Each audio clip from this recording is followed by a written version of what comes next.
पीछे मत देख न शामिल हो गुनहगारों में, सामने देख के तेरी मंजिल है तारों में। गांव में कहावत कही जाती है, बाप मर गए अंधियारे में, बेटा का नाम पावर हाउस।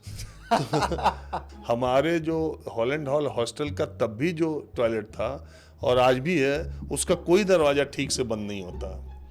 ठीक है, तो अक्सर लोग खांसते रहते थे या कोई गाना गाता रहता था या कोई ईंट रख देता था। ऐसे ही जीवन चला है। स्कूटर हमारे सिपाही पे लुढ़का के भाग गए सब। ड्राइविंग लाइसेंस और कागज की तो बात ही छोड़ो, उसमें स्टैंड ही नहीं है। और इसके बाद जो है वो किक भी नहीं है, उसकी किक भी फेल है। और उस स्कूटर में तेल भी इतना ही था कि लुढ़कने के बाद वो भी गिर गया। हमारे 3 सिपाही जो उस दिन लगे थे ड्यूटी पर चेकिंग में, तीनों रिक्शे पे लाद के स्कूटर थाने आए। हमारा तो दिमाग खराब है कि वो स्कूटर कहां से कहां रोक दिया। चूंकि सारे नकल का इंतजाम उन्हीं के अकेले के जिम्मे था, तो इसलिए सुबह शाम चाय नाश्ता उनका फ्री सब लोग करा भी रहे थे जिनको लॉ का एग्जाम देना था। बिहारी बाबू कैप वैप लगा के 6 लोग उनको पूरा, जैसे चीफ मिनिस्टर चलता है ना, ब्लैक कैट के घेरे रहते हैं, वैसे सुरक्षा घेरे में लेके उनको एग्जामिनेशन सेंटर में हम लोग पहुंचे। सब लोग पूछे, अबे तुम बैठे हुए क्या कर रहे हो? आधा घंटा 40 मिनट वो डब्ल्यू छोड़ के भी चला गया एग्जाम। कह रहा क्या करें, मेन पर्ची गायब हो गई। ये संघी दल्ला, ये कांग्रेस का दल्ला या जो भी है, इसको आम आदमी पार्टी का काम नहीं दिखाई देता है। ये केवल उल्टे सवाल पूछता है। और जो लोग बीजेपी के समर्थक, वो क्या कहने लगे, ये 1 नंबर का आपिया है, ये जानबूझ करके केजरीवाल की तारीफें करो, सुन रहा है और सुनवा रहा है। अब एक ही वीडियो है, उसके 3 आयाम है। मैं ये मानता हूं कि अगर बीजेपी ने ये नारा न दिया होता कि अब की बार 400 पार, और ये देश के सारे प्रमुख चैनलों ने ओपिनियन पोल में ये नहीं दिखाया होता कि अब की बार 400 पार, तो बीजेपी की सीटें 200 से कम होती। देखिए, हमेशा कहा जाता है ना कि मोदी जी को प्राइम मिनिस्टर बनने के लिए 240-250 सीट चाहिए, राहुल गांधी को प्राइम मिनिस्टर बनने के लिए 125 सीट चाहिए। देखिए, मुलायम सिंह यादव के बारे में मैं आपको कह रहा हूँ, मैं उनकी बहन के पास जब गया था तो कोई रिपोर्टर आज तक उनसे बात नहीं किया, तो मैं उनके पास गया था, ऐसे बातचीत होने लगी, तो मैंने कहा कि आपको अच्छा तो लगता होगा। तो उन्होंने कहा, अच्छा भैया, क्या है क्या नहीं, इससे मेरा कोई ज़्यादा नहीं, जरूर इतने बड़े नेता हैं वो बात है, लेकिन मुझे सबसे अच्छा ये लगता है कि बचपन से लेके आज तक वो कहीं भी रहे, रक्षाबंधन के दिन मेरे घर आते। मिठाई खाने के अटल जी बहुत शौकीन थे, तो 2 किस्से उन्होंने सुनाए। तो इनका डब्बा जो था वो सबसे आगे वाला डब्बा था।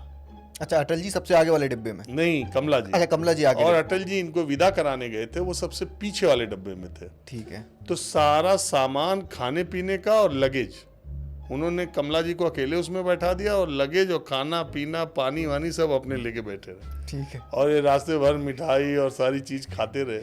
4-5 दिन रह गए थे शादी में, किसी का टिकट कंफर्म नहीं था। हम लोगों ने कहा कि लालू जी, ये शादी है और ये 3 महीना पहले का देखिए टिकट हुआ पड़ा है, बारात आने को है, एक भी टिकट कंफर्म नहीं है। कह के तुमका हम बता रहे हैं ना जी, लड़की की शादी है, देखो कार्ड देखो, देखो टिकट इतना दिन पुराना है, इसका कुछ रास्ता निकालो। तो नहीं, तो कहा ऐसा करो, तुम इसमें एक एक्स्ट्रा डब्बा लगा दो, ट्रेन में 20 डब्बा आएगा, 21 आ जाएगा, नहीं आ जाएगा।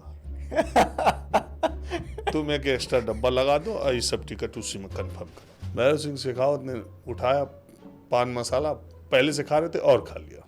बोले, मुझे प्रोस्टेट का कैंसर पहले हो चुका है, एक कैंसर तो पहले ही हो चुका है, और ये खाते खाते मैं इस उम्र में हो गया, पहले मेरी उम्र तक जी जाओ, फिर मुझे आकर के तुम ज्ञान देना। बीपी सिंह को ब्लड कैंसर था, वो अपना इलाज कराते थे, तो उनको जो है कीमो, वो अपना खुद ब्लड कैंसर की दुनिया में जितनी किताबें छपी थी सब पढ़ लिया। बीपी सिंह भी ऐसे बैठे रहते थे, और उनके पास कोई भी चला जाए, और बिल्कुल इलाहाबादी कहा हो, कहाँ रहे, बहुत दिन बाद आ रहा है यार। अच्छा, ये लोग ऐसे नेता थे कि अगर इनके घर 10-20 लोग ना बैठे रहे तो बीमार पड़ जाए। आपके नेता हैं, दरवाजा बंद है, सिक्योरिटी है, गार्ड बोल रहा है ना, पहले ही सीटी बजा रहा है।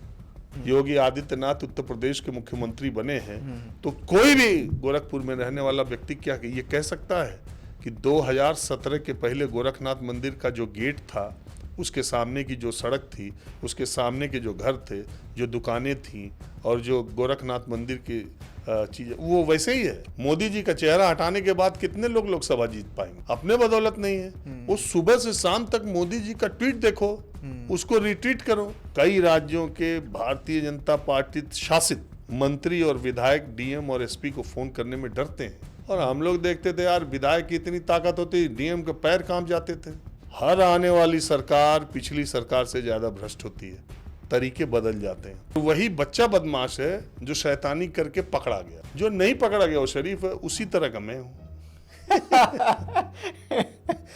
मंडे की रात को 12 बजे के पहले नॉनवेज खा रहे हो, दारू पी रहे हो, और ट्यूसडे को रात के 12 बजे तक नहीं खा रहे हो, वेंसडे की सुबह ही फिर मटन की दुकान पर लाइन लगा खड़े हो। ये भी तो वो देख रहा है। हाँ। अरे भाई, किसको तुम बेवकूफ बना रहे हो? कि किसी से पूछो कि गंगा क्यों नहाने जाते हो, क्या पाप धुलने? क्या ये किसको बेवकूफ बना रहे हो? गंगा को कि खुद को? पाप करो तुम, धोए गंगा। एक फिल्म देखने में मुझे आंख से आंसू आए, वो आमिर खान के अकेले हम अकेले थे। अच्छा। दूसरी जो फिल्म देख के मुझे किसी एक्टर की एक्टिंग पर, जिसको पहले से नहीं देखा था, वो है सत्या।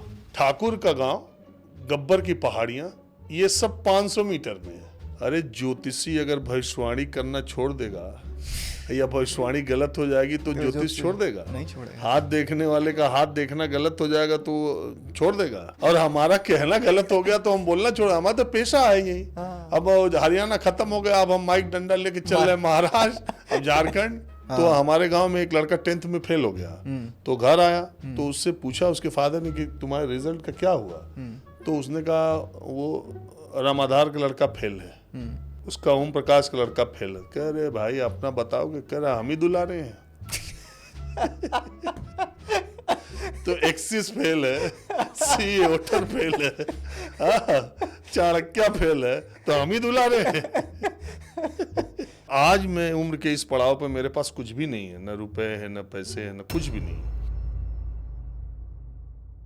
अगर आप सोशल मीडिया पर हैं और अगर नहीं भी हैं, तब भी आपने राजीव सर को जरूर देखा होगा। कहीं ना कहीं उनकी क्लिप, चाहे वो मजाकिया अंदाज में रही हो या फिर वो पॉलिटिकल अंदाज में रही हो या फिर वो इनके शायराना अंदाज में रही हो, कभी कभी हंसी मजाक के अंदाज में भी आपको देखने को मिला होगा। लेकिन आपने ज़रूर इनको देखा होगा, क्योंकि इनको बच्चे भी देखते हैं, बुजुर्ग भी देखते हैं और यंग लोग तो देखते ही देखते हैं। पॉलिटिकल पार्टीज़ जितनी भी हैं इंडिया में, वहाँ पे हर हैंडल पे आपको इनका कोई ना कोई वीडियो कभी कभी ना कभी दिखा होगा। और किस्सा मैं आपको बताता हूँ कि मनोज बाजपेयी अगर राजीव सर को देखते हैं तो जाहिर सी बात है आप लोगों तक तो वीडियो पहुँचा ही होगा।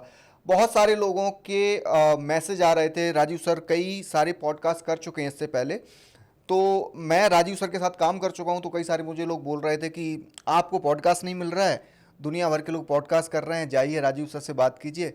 तो मैं आपको बता दूं कि मैं ही नहीं कर पा रहा था, सर ने तो मुझे कई बार खुद कॉल करके बोला कि कब आना है बताओ। तो कुछ चीज़ें हो नहीं पा रही थी जिसकी वजह से नहीं हुआ, लेकिन फाइनली राजीव सर ने टाइम दिया और सर हमारे साथ हैं। सर बहुत बहुत शुक्रिया आपका, बहुत बहुत धन्यवाद, आपने टाइम दिया। सबसे पहले मैं आपको बोल रहा था कि मैं आपके व्हाट्सएप स्टेटस पर शायरियाँ आप कल कभी कभी कुछ डालते हैं, तो इस पॉडकास्ट की शुरुआत कोई एक अच्छी शायरी से हो जाए।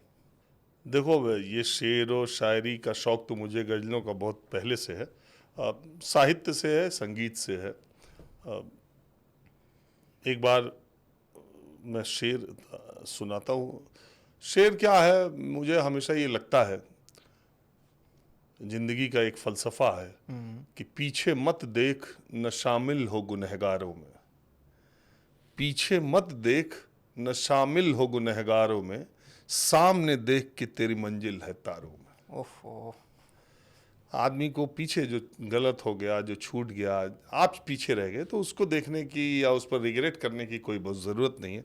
आप सामने देखिए, अपनी मंजिल को देखिए, आप तारों तक का सफ़र तय कर सकते हैं। जी, तो ये अभी भी शायरी और ये मुशायरे वगैरह में आप जाते हैं या फिर बस ऐसी पत्रकारिता चल रही है, अगर टाइम थोड़ा मिल जाता है तो? एक बात, आजकल कहीं जाने की ज़रूरत है? नहीं, वो ठीक है, हम लोग जो है, इनफैक्ट मेरे फादर बहुत शेर व शायरी, ये मुझे लगता है कई बार फैमिली बैकग्राउंड से भी ये सब चीज़ें आती हैं। मुझे लगता है कि आप अपने बच्चे को क्या सिखाते हैं वो जल्दी नहीं सीखता है, आप क्या करते हैं वो जल्दी सीखता है। तो फादर बच्चे का, किसी भी बच्चे के लिए फादर उसका आइकन, उसका हीरो पहला वही होता है।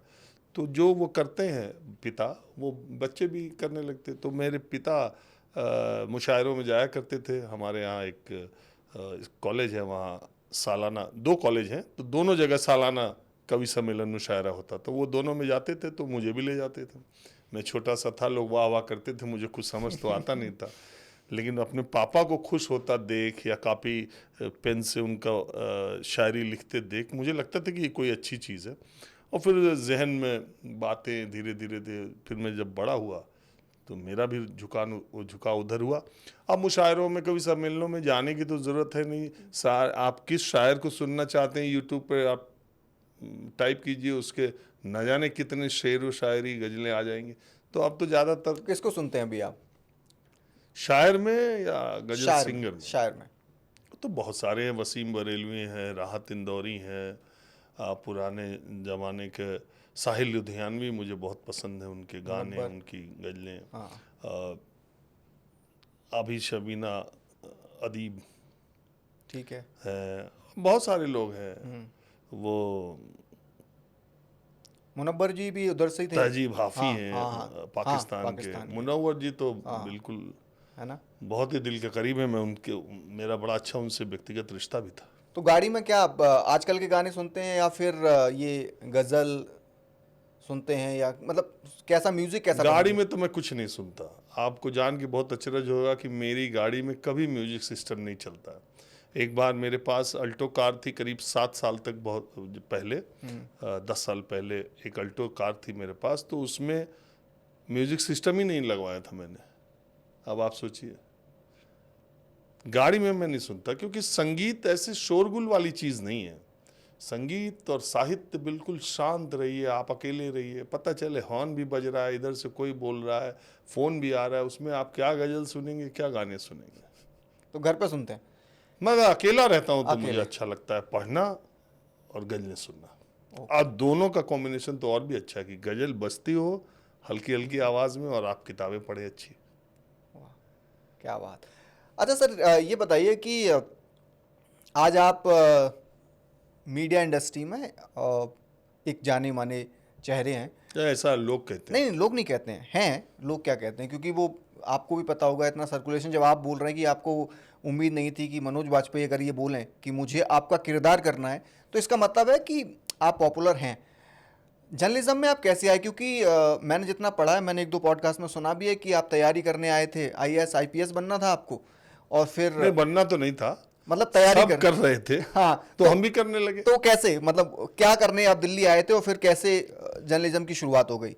देखिए, मैंने ये कहा, पहले भी कहा, हमेशा ये कहता हूँ, सब दोस्त मित्र, मेरे परिवार के लोग जानते भी, कि हम लोग जो है इलाहाबाद, सामान्य परिवारों के लोग, सामान्य पृष्ठभूमि वाले लोग इलाहाबाद उस वक्त जाते थे पढ़ने के लिए। हम भी गए। एंट्रेंस एग्जाम एक होता था, जिसका हो जाता था वो चला जाता था, जिसका नहीं होता था वो भी अपने पिता को ये कन्विंस करके कि एक मौका दीजिए, तो वो करस्पॉन्डेंस में इधर उधर कॉलेज में एडमिशन लेके वो भी चला जाता। हम भी गए, हम भी हॉस्टल में रहे। वहाँ के लोग, जब पहले दूसरे साल में हम ग्रेजुएशन में थे, हमारे हॉस्टल से पीसीएस होने लगे, आईएएस होने लगे। रातों रात लोगों की तकदीर बदलते देखा। जो लोग स्लीपर्स में घूमते रहते थे, उनकी शादियों के लिए लोग मर्सिडीज से आने लगे। हाँ, वो एकाएक से उनका रहन सहन, उनका, हाँ, 2-3 साल में वो एसडीएम बन के आए तो नीली बत्ती और गार्ड और ऑर्डरली के साथ आ रहे हैं। तो ये सब देखते देखते एक स्वाभाविक सी प्रक्रिया थी हमारे समय में। अब वो इलाहाबाद में ख़त्म हो गई। हमारे समय में एक स्वाभाविक प्रक्रिया थी कि जो इलाहाबाद गया और हॉस्टल में रहने लगा या बाहर भी, तो वो सिविल की तैयारी ग्रेजुएशन के बाद उसका कोई काम नहीं था, वो सिविल देने ही लगता था। Okay, okay. तो मैंने भी वैसे ही किया। मैं उस लायक था कि नहीं, ये एक अलग सवाल है, और दूसरा मेरा कमिटमेंट बनने का था कि नहीं, मुझे मोटिवेशन ही नहीं था बहुत ज़्यादा, मुझे आकर्षक नहीं लगता था।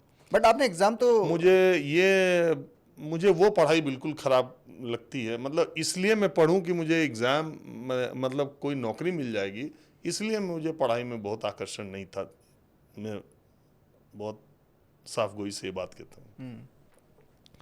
और कोई ऐसा मोटिवेशन भी नहीं था कि आईएएस हो जाऊंगा तो ये हो जाएगा।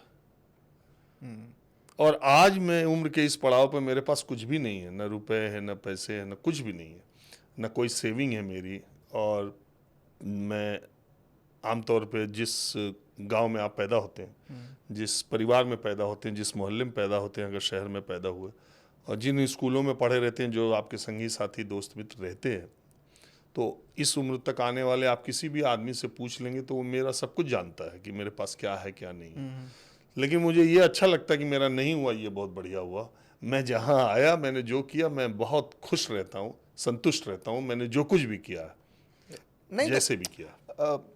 आपने बहुत कुछ किया है ना। आप कई बार जब इस बात का जिक्र करते हैं कि लोग आपको बुलाते हैं, लोग आपका शो देखते हैं, बुजुर्ग आपको घर बुलाते हैं, और कई सारे आपने ऐसे आपके साथ किस्से हुए हैं, तो जाहिर सी बात है उस आपने एक किस्सा सुनाया था जिसमें आपने बोला था कि आप मुलायम सिंह का कोई एक इंटरव्यू करने गए थे, इंटरव्यू हो नहीं पा रहा था, वो हेलीकॉप्टर में बैठने वाले थे, उससे पहले वो उतर के आए और आपको बुलाया, फिर कंधे पे हाथ रख के आपका जो भी इंटरव्यू वगैरह हुआ, तो आपके किसी आईएएस दोस्त ने बोला था, पीसीएस ने, एसडीएम थे कि अब वो एक जिले के जिलाधिकारी, हाँ, तो उन्होंने बोला यूपी के, यूपी गई अभी एक जिले के जिलाधिकारी। हाँ, तो उन्होंने बोला कि बताओ, मैं तो ये सिक्योरिटी में लगा हूँ और तुम जो है नेताजी के साथ। हम लोग एक ही कमरे में रहते थे। अच्छा, हम लोग एक ही कमरे में, रूम पार्टनर। वो किस्सा बता दीजिए आप।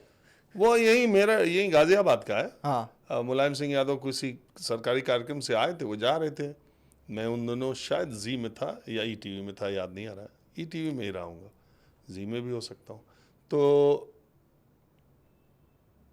आमतौर पर होता, पहले तो यही होता था ना कि चीफ मिनिस्टर का इंटरव्यू थोड़ी नहीं आज की तरह हो गया सेटअप लगा के कि आपको पहले मीडिया सलाहकार से या वो क्या नाम है, इंफॉर्मेशन डायरेक्टर से बात करनी है, तो फिर ऐसे करना है, तो फिर आप समय दिया जाएगा, फिर एक बार हाँ, और वो भी इंफॉर्मेशन डायरेक्टर या मीडिया सलाहकार जो है वो कुछ चुनिंदा पत्रकारों और चुनिंदा चैनलों को बुलाएगा, कोई भी मुख्यमंत्री हो, और उसको पहले बताएगा आपको ये पूछना है, ये नहीं पूछना है। ये सब पहले कहाँ होता था? ऐसा पहले नहीं होता था। अब मुलायम सिंह में तो कोई सवाल ही नहीं है। वो हेलीकॉप्टर से जा रहे हैं, वो एयरपोर्ट से गाड़ी से निकल रहे हैं, हम लोग हाथ दे रहे हैं, वो रुक जा रहे हैं, वो उतर जा रहे हैं। फिर कह रहे हैं किस पे पूछना है, हमने बताया टॉपिक, तो कहे इस पे नहीं बोलना, कुछ और बुलवा लो। तो किसी कोई और पूछे, इस पे नहीं बोलना, छोड़ दो। हाँ ठीक है, पूछो। अपना दो मिनट हमारे साथ उत्तर प्रदेश के मुख्यमंत्री मुलायम सिंह यादव, चार सवाल लिया आपने। वो यूपी सदन से निकल के गाड़ी में बैठने आ रहे हैं, हम लोग वहीं खड़े हो जा रहे हैं। ब्लैक कैट कमांडो उनके पास भी थे, लेकिन उन्होंने ऐसा इंस्ट्रक्शन नहीं दे रखा था कि पत्रकार आएंगे तो उनको बेइज्जत कर देना। अब के मुख्यमंत्री आ रहे हैं, अगर आप खड़े रहे तो हो सकता है गाड़ी चढ़ा दें उनके कन्वॉय के लोग। हाँ, मुख्यमंत्री को आप रोक लेंगे या मुख्यमंत्री से रोक के आप बात कर लेंगे, कोई भी मुख्यमंत्री, पॉसिबल नहीं है। किसी भी पार्टी का कोई भी मुख्यमंत्री किसी भी राज्य का ये संभव है कि वो एयरपोर्ट पर उतरे और आप माइक लगा? ना, मतलब ये मुलायम सिंह यादव में था, ये मुलायम सिंह में था। हेलीकॉप्टर वाला किस्सा, कल्याण, हाँ, तो वो हेलीकॉप्टर से उतरे, वो लौट के जा रहे थे, तो मैं वहां गया था। तो हमारे जमाने में बहुत प्रेशर था टीवी जर्नलिस्ट को। ऐसे नहीं था कि आप यूनिट लेके गए 30 किलोमीटर दूर मुलायम सिंह को कवर करने, आपने मुलायम सिंह का इंटरव्यू ही नहीं किया या बाइट ही नहीं लिया। तो वो जाने लगे, तो मैं थोड़ा बढ़ा आगे, तो मुझे ब्लैक कैट कमांडो उन्होंने धक्का दे दिया। वो 50 मीटर 100 मीटर का घेरा होता है हेलीपैड का। तो मैंने वहीं से चिल्लाना शुरू किया माइक लेकर, नेताजी नेताजी। वो चढ़ने जा रहे थे, पंखा चलने जा रहा था, मुझे देखा, वो उतर गए, उन्होंने इशारा किया मेरी तरफ, सब लोग हट गए। मैं गया, बोले क्या बात है? अरे मैंने कहा सुबह से धूप में आप ही के लिए जल रहा हूँ, 2 मिनट आपके, वो जल्दी ले लो। 2 मिनट का इंटरव्यू मैंने किया, 3 मिनट का। तो जब वो सीएम आते हैं तो 3-4 जिलों के एसडीएम डिप्टी एसपी आते हैं, तो वो भी बगल के जिले के एसडीएम थे, तो सिक्योरिटी में थे। तो क्या बोले वो? तो वो यही बोले यार कि हम चीफ मिनिस्टर की सिक्योरिटी में 200 मीटर 250 मीटर दूर खड़े हैं, चीफ मिनिस्टर तुम्हारे कंधे पर हाथ रखा है, तुमने तो गजब कर दिया यार। देखो एक बात मैं बता दूं, यही गलत फहमी बहुत सारे पत्रकारों को मार गई। मैं पहले भी कह चुका हूँ, पत्रकारिता के पेशे में सबसे बड़ी बात क्या है कि आपकी एक्सेसिबिलिटी है। आप जो है किसी के यहाँ भी पहुँच सकते हैं। प्रधानमंत्री के घर भी जा सकते हैं, राहुल गांधी के यहाँ भी जा सकते हैं, केजरीवाल के घर भी जा सकते हैं, योगी आदित्यनाथ के घर भी जा सकते हैं, उनकी प्रेस कॉन्फ्रेंस में सवाल पूछ सकते हैं। आप उनसे अपनी नज़दीकियां बढ़ा सकते हैं, चापलूसी करके बढ़ा सकते हैं, उनकी तारीफ करके बढ़ा सकते हैं, उनके खिलाफ लिख के बढ़ा सकते हैं, कुछ भी। इसी में बहुत सारे पत्रकार डिरेल भी हो गए। वो अपने आप को ये समझने लगे कि वो भी उसी सोसाइटी का हिस्सा है जिसके नेता हिस्सा है। वो भूल गए कि उनके हाथ का माइक जिस दिन हट जाएगा वो जमीन पे आ जाएंगे और वो आसमां पे हैं। अखिलेश यादव चीफ मिनिस्टर रहे न रहे, उनके जीवन स्तर में कोई परिवर्तन नहीं होना। सही बात है। भूपेंद्र हुड्डा, दीपेंद्र हुड्डा 1-2 दिन चुनाव हारने के बाद शोक में बैठे होंगे, ठीक है, मगर उनके रहन सहन में, उनकी रोहतक की, चंडीगढ़ की, दिल्ली की कोठियां वैसे ही हैं, उनके प्राडो लेक्सस गाड़ियां वैसे ही रहेंगी। अखिलेश यादव खाली चीफ मिनिस्टर हाउस नहीं जा रहे हैं, उनके कहने पर सरकारी काम नहीं होगा, बाकी उनका निजी जीवन में कोई परिवर्तन है? हाँ, सही बात है। क्या है परिवर्तन बताइए। मैं तो बहुत सारे लोग, मायावती तो कब से सत्ता में नहीं है? 2012 से नहीं है। सही बात है। 12 साल हो गए, तो क्या मायावती सड़क पे आ गई? सही बात, उनका कोई सांसद क्या नहीं वो ऑटो से चल रही है? हाँ, सही बात है। या ओला बुक कर रही है? सही बात। वो उसी तरह चल रही है, वो उसी तरह रह रही है। तो ये गलत फहमी पत्रकारों को हो जाती है कि हम भी इसी के पार्ट बन गए। कुछ पत्रकार जो बहुत तेज तर्रार हैं या चालू हैं या जिनके अंदर वो जो समझते हैं क्षमता है, वो कुछ बना भी ले गए अच्छा खासा। हाँ, ये जाहिर सी बात है।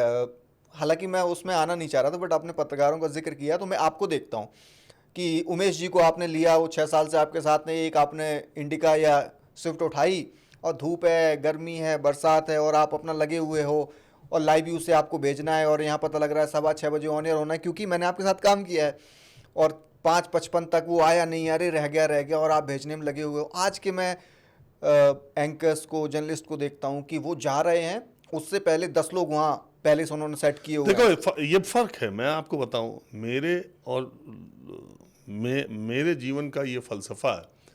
वो हमारी तरफ गांव में कहावत कही जाती है, बाप मर गए अधियारे में, बेटा का नाम पावर हाउस। तो मैं हमेशा ज़मीन पे रहता हूँ और मैं कहाँ से आया हूँ, मैं वही राजीव रंजन हूँ जो हॉलैंड हॉल हॉस्टल में जिस प्लास्टिक और मग्गे और बाल्टी से नहाने जाता था, हम लोग को खुले में नहाने का नल था, तो मैं वही राजीव रंजन हूँ कि वहाँ नहाने के बाद उसी बाल्टी को धुल के 24 घंटे के पीने का पानी उसी बाल्टी में लेके मैं आता था अपने बेडरूम, अपने रूम में हॉस्टल के, और उसको हम लोग न्यूज़पेपर से ढक देते थे। और जब पीना होता था न्यूज़पेपर हटा करके और वो प्लास्टिक का मग्गा उठा के उससे पानी पीते थे। और ऐसा 1-2 साल नहीं, कई साल ऐसे ही पानी पिया है हमने और ऐसे ही नहाए हैं। हमारे जो हॉलैंड हॉल हॉस्टल का तब भी जो टॉयलेट था और आज भी है, उसका कोई दरवाज़ा ठीक से बंद नहीं होता, ठीक है। तो अक्सर लोग खांसते रहते थे या कोई गाना गाता रहता था या कोई ईंट रख देता था, ऐसे ही जीवन चला है। तो मुझे अपना वो दिन भूलता नहीं है कि मैं कहाँ से आया हूँ, कैसे जगह से पढ़ा हूँ। वो हर बॉयज़ हॉस्टल में होता है, कोई बड़ी बात। लेकिन अब मैं मान लो आ गया, होता क्या है न्यूज़ चैनल्स में, न्यूज़ चैनल्स के स्टेटस के हिसाब से पत्रकार अपना स्टेटस बना लेते हैं। मेरे साथ ये है कि मेरा जो स्टैंडर्ड रहा है ग्रेजुअली वो भी बढ़ रहा है, मैं ये नहीं कह रहा हूँ, लेकिन मेरा जो रहा है मैंने उसी से शुरुआत की।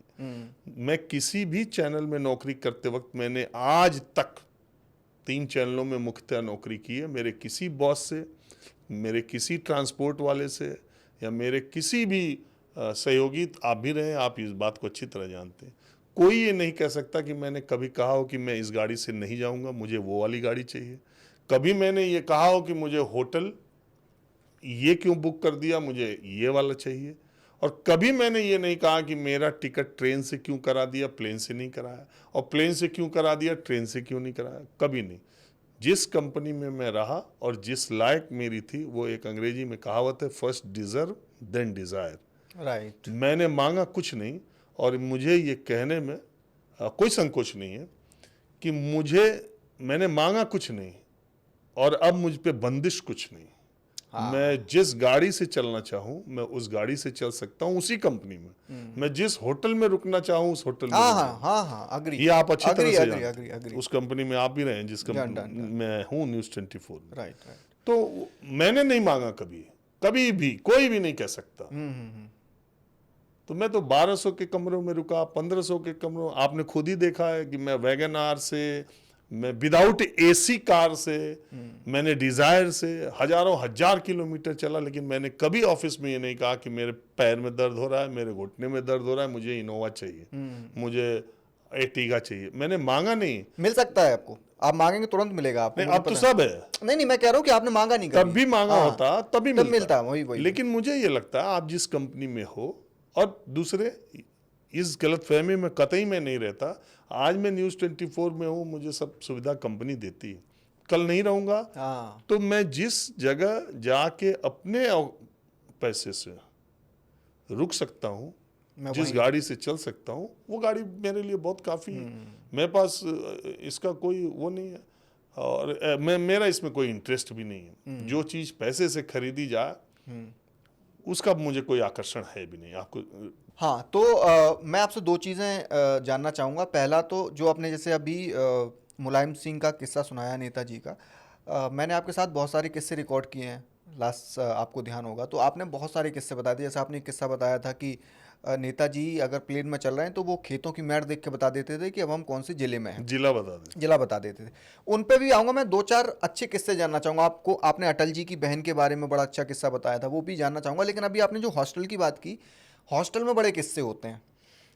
कोई ऐसा वाक्य आपको याद आता है, कोई ऐसा किस्सा याद आता है जो उस समय हो गया हो, अब आपको वो थोड़ा गुदगुदाता हो या अच्छा लगता हो कि यार उस समय मैंने क्या कर दिया था? हॉस्टल में अक्सर ऐसे होते हैं, हुए आपके साथ कुछ ऐसे किस्से? अरे ऐसे तो बहुत सारे हैं कोई किस्से। अच्छा सा बताइए सर। एक किस्सा मैंने एक जगह सुनाया भी था, आपको भी सुना देता हूँ। वो सबसे ज़्यादा मज़ेदार किस्सा था। बताइए। वैसे तो और भी है। एक हमारा फ्रेंड था, हम 3 फ्रेंड्स थे, और हॉस्टल टाइम में हम लोग जो फिल्म जिस दिन रिलीज़ होती थी उसी दिन देखते थे। ओके। कई बार तो फर्स्ट शो अगर बड़ी फिल्म है, अगर 2 रिलीज़ हो गई तो एक 12 से 3, दूसरी 3 से 6 या 6 से 9। मतलब उसको हम लोग ये नहीं था कि छोड़ देते, उसी इतना ज़्यादा देखे कि अब इधर थिएटर 10-10 साल गए हो गया। मुझे लगता है 10 साल पहले मैं थिएटर में गया हूँगा। अच्छा, आप थिएटर नहीं जाते अब?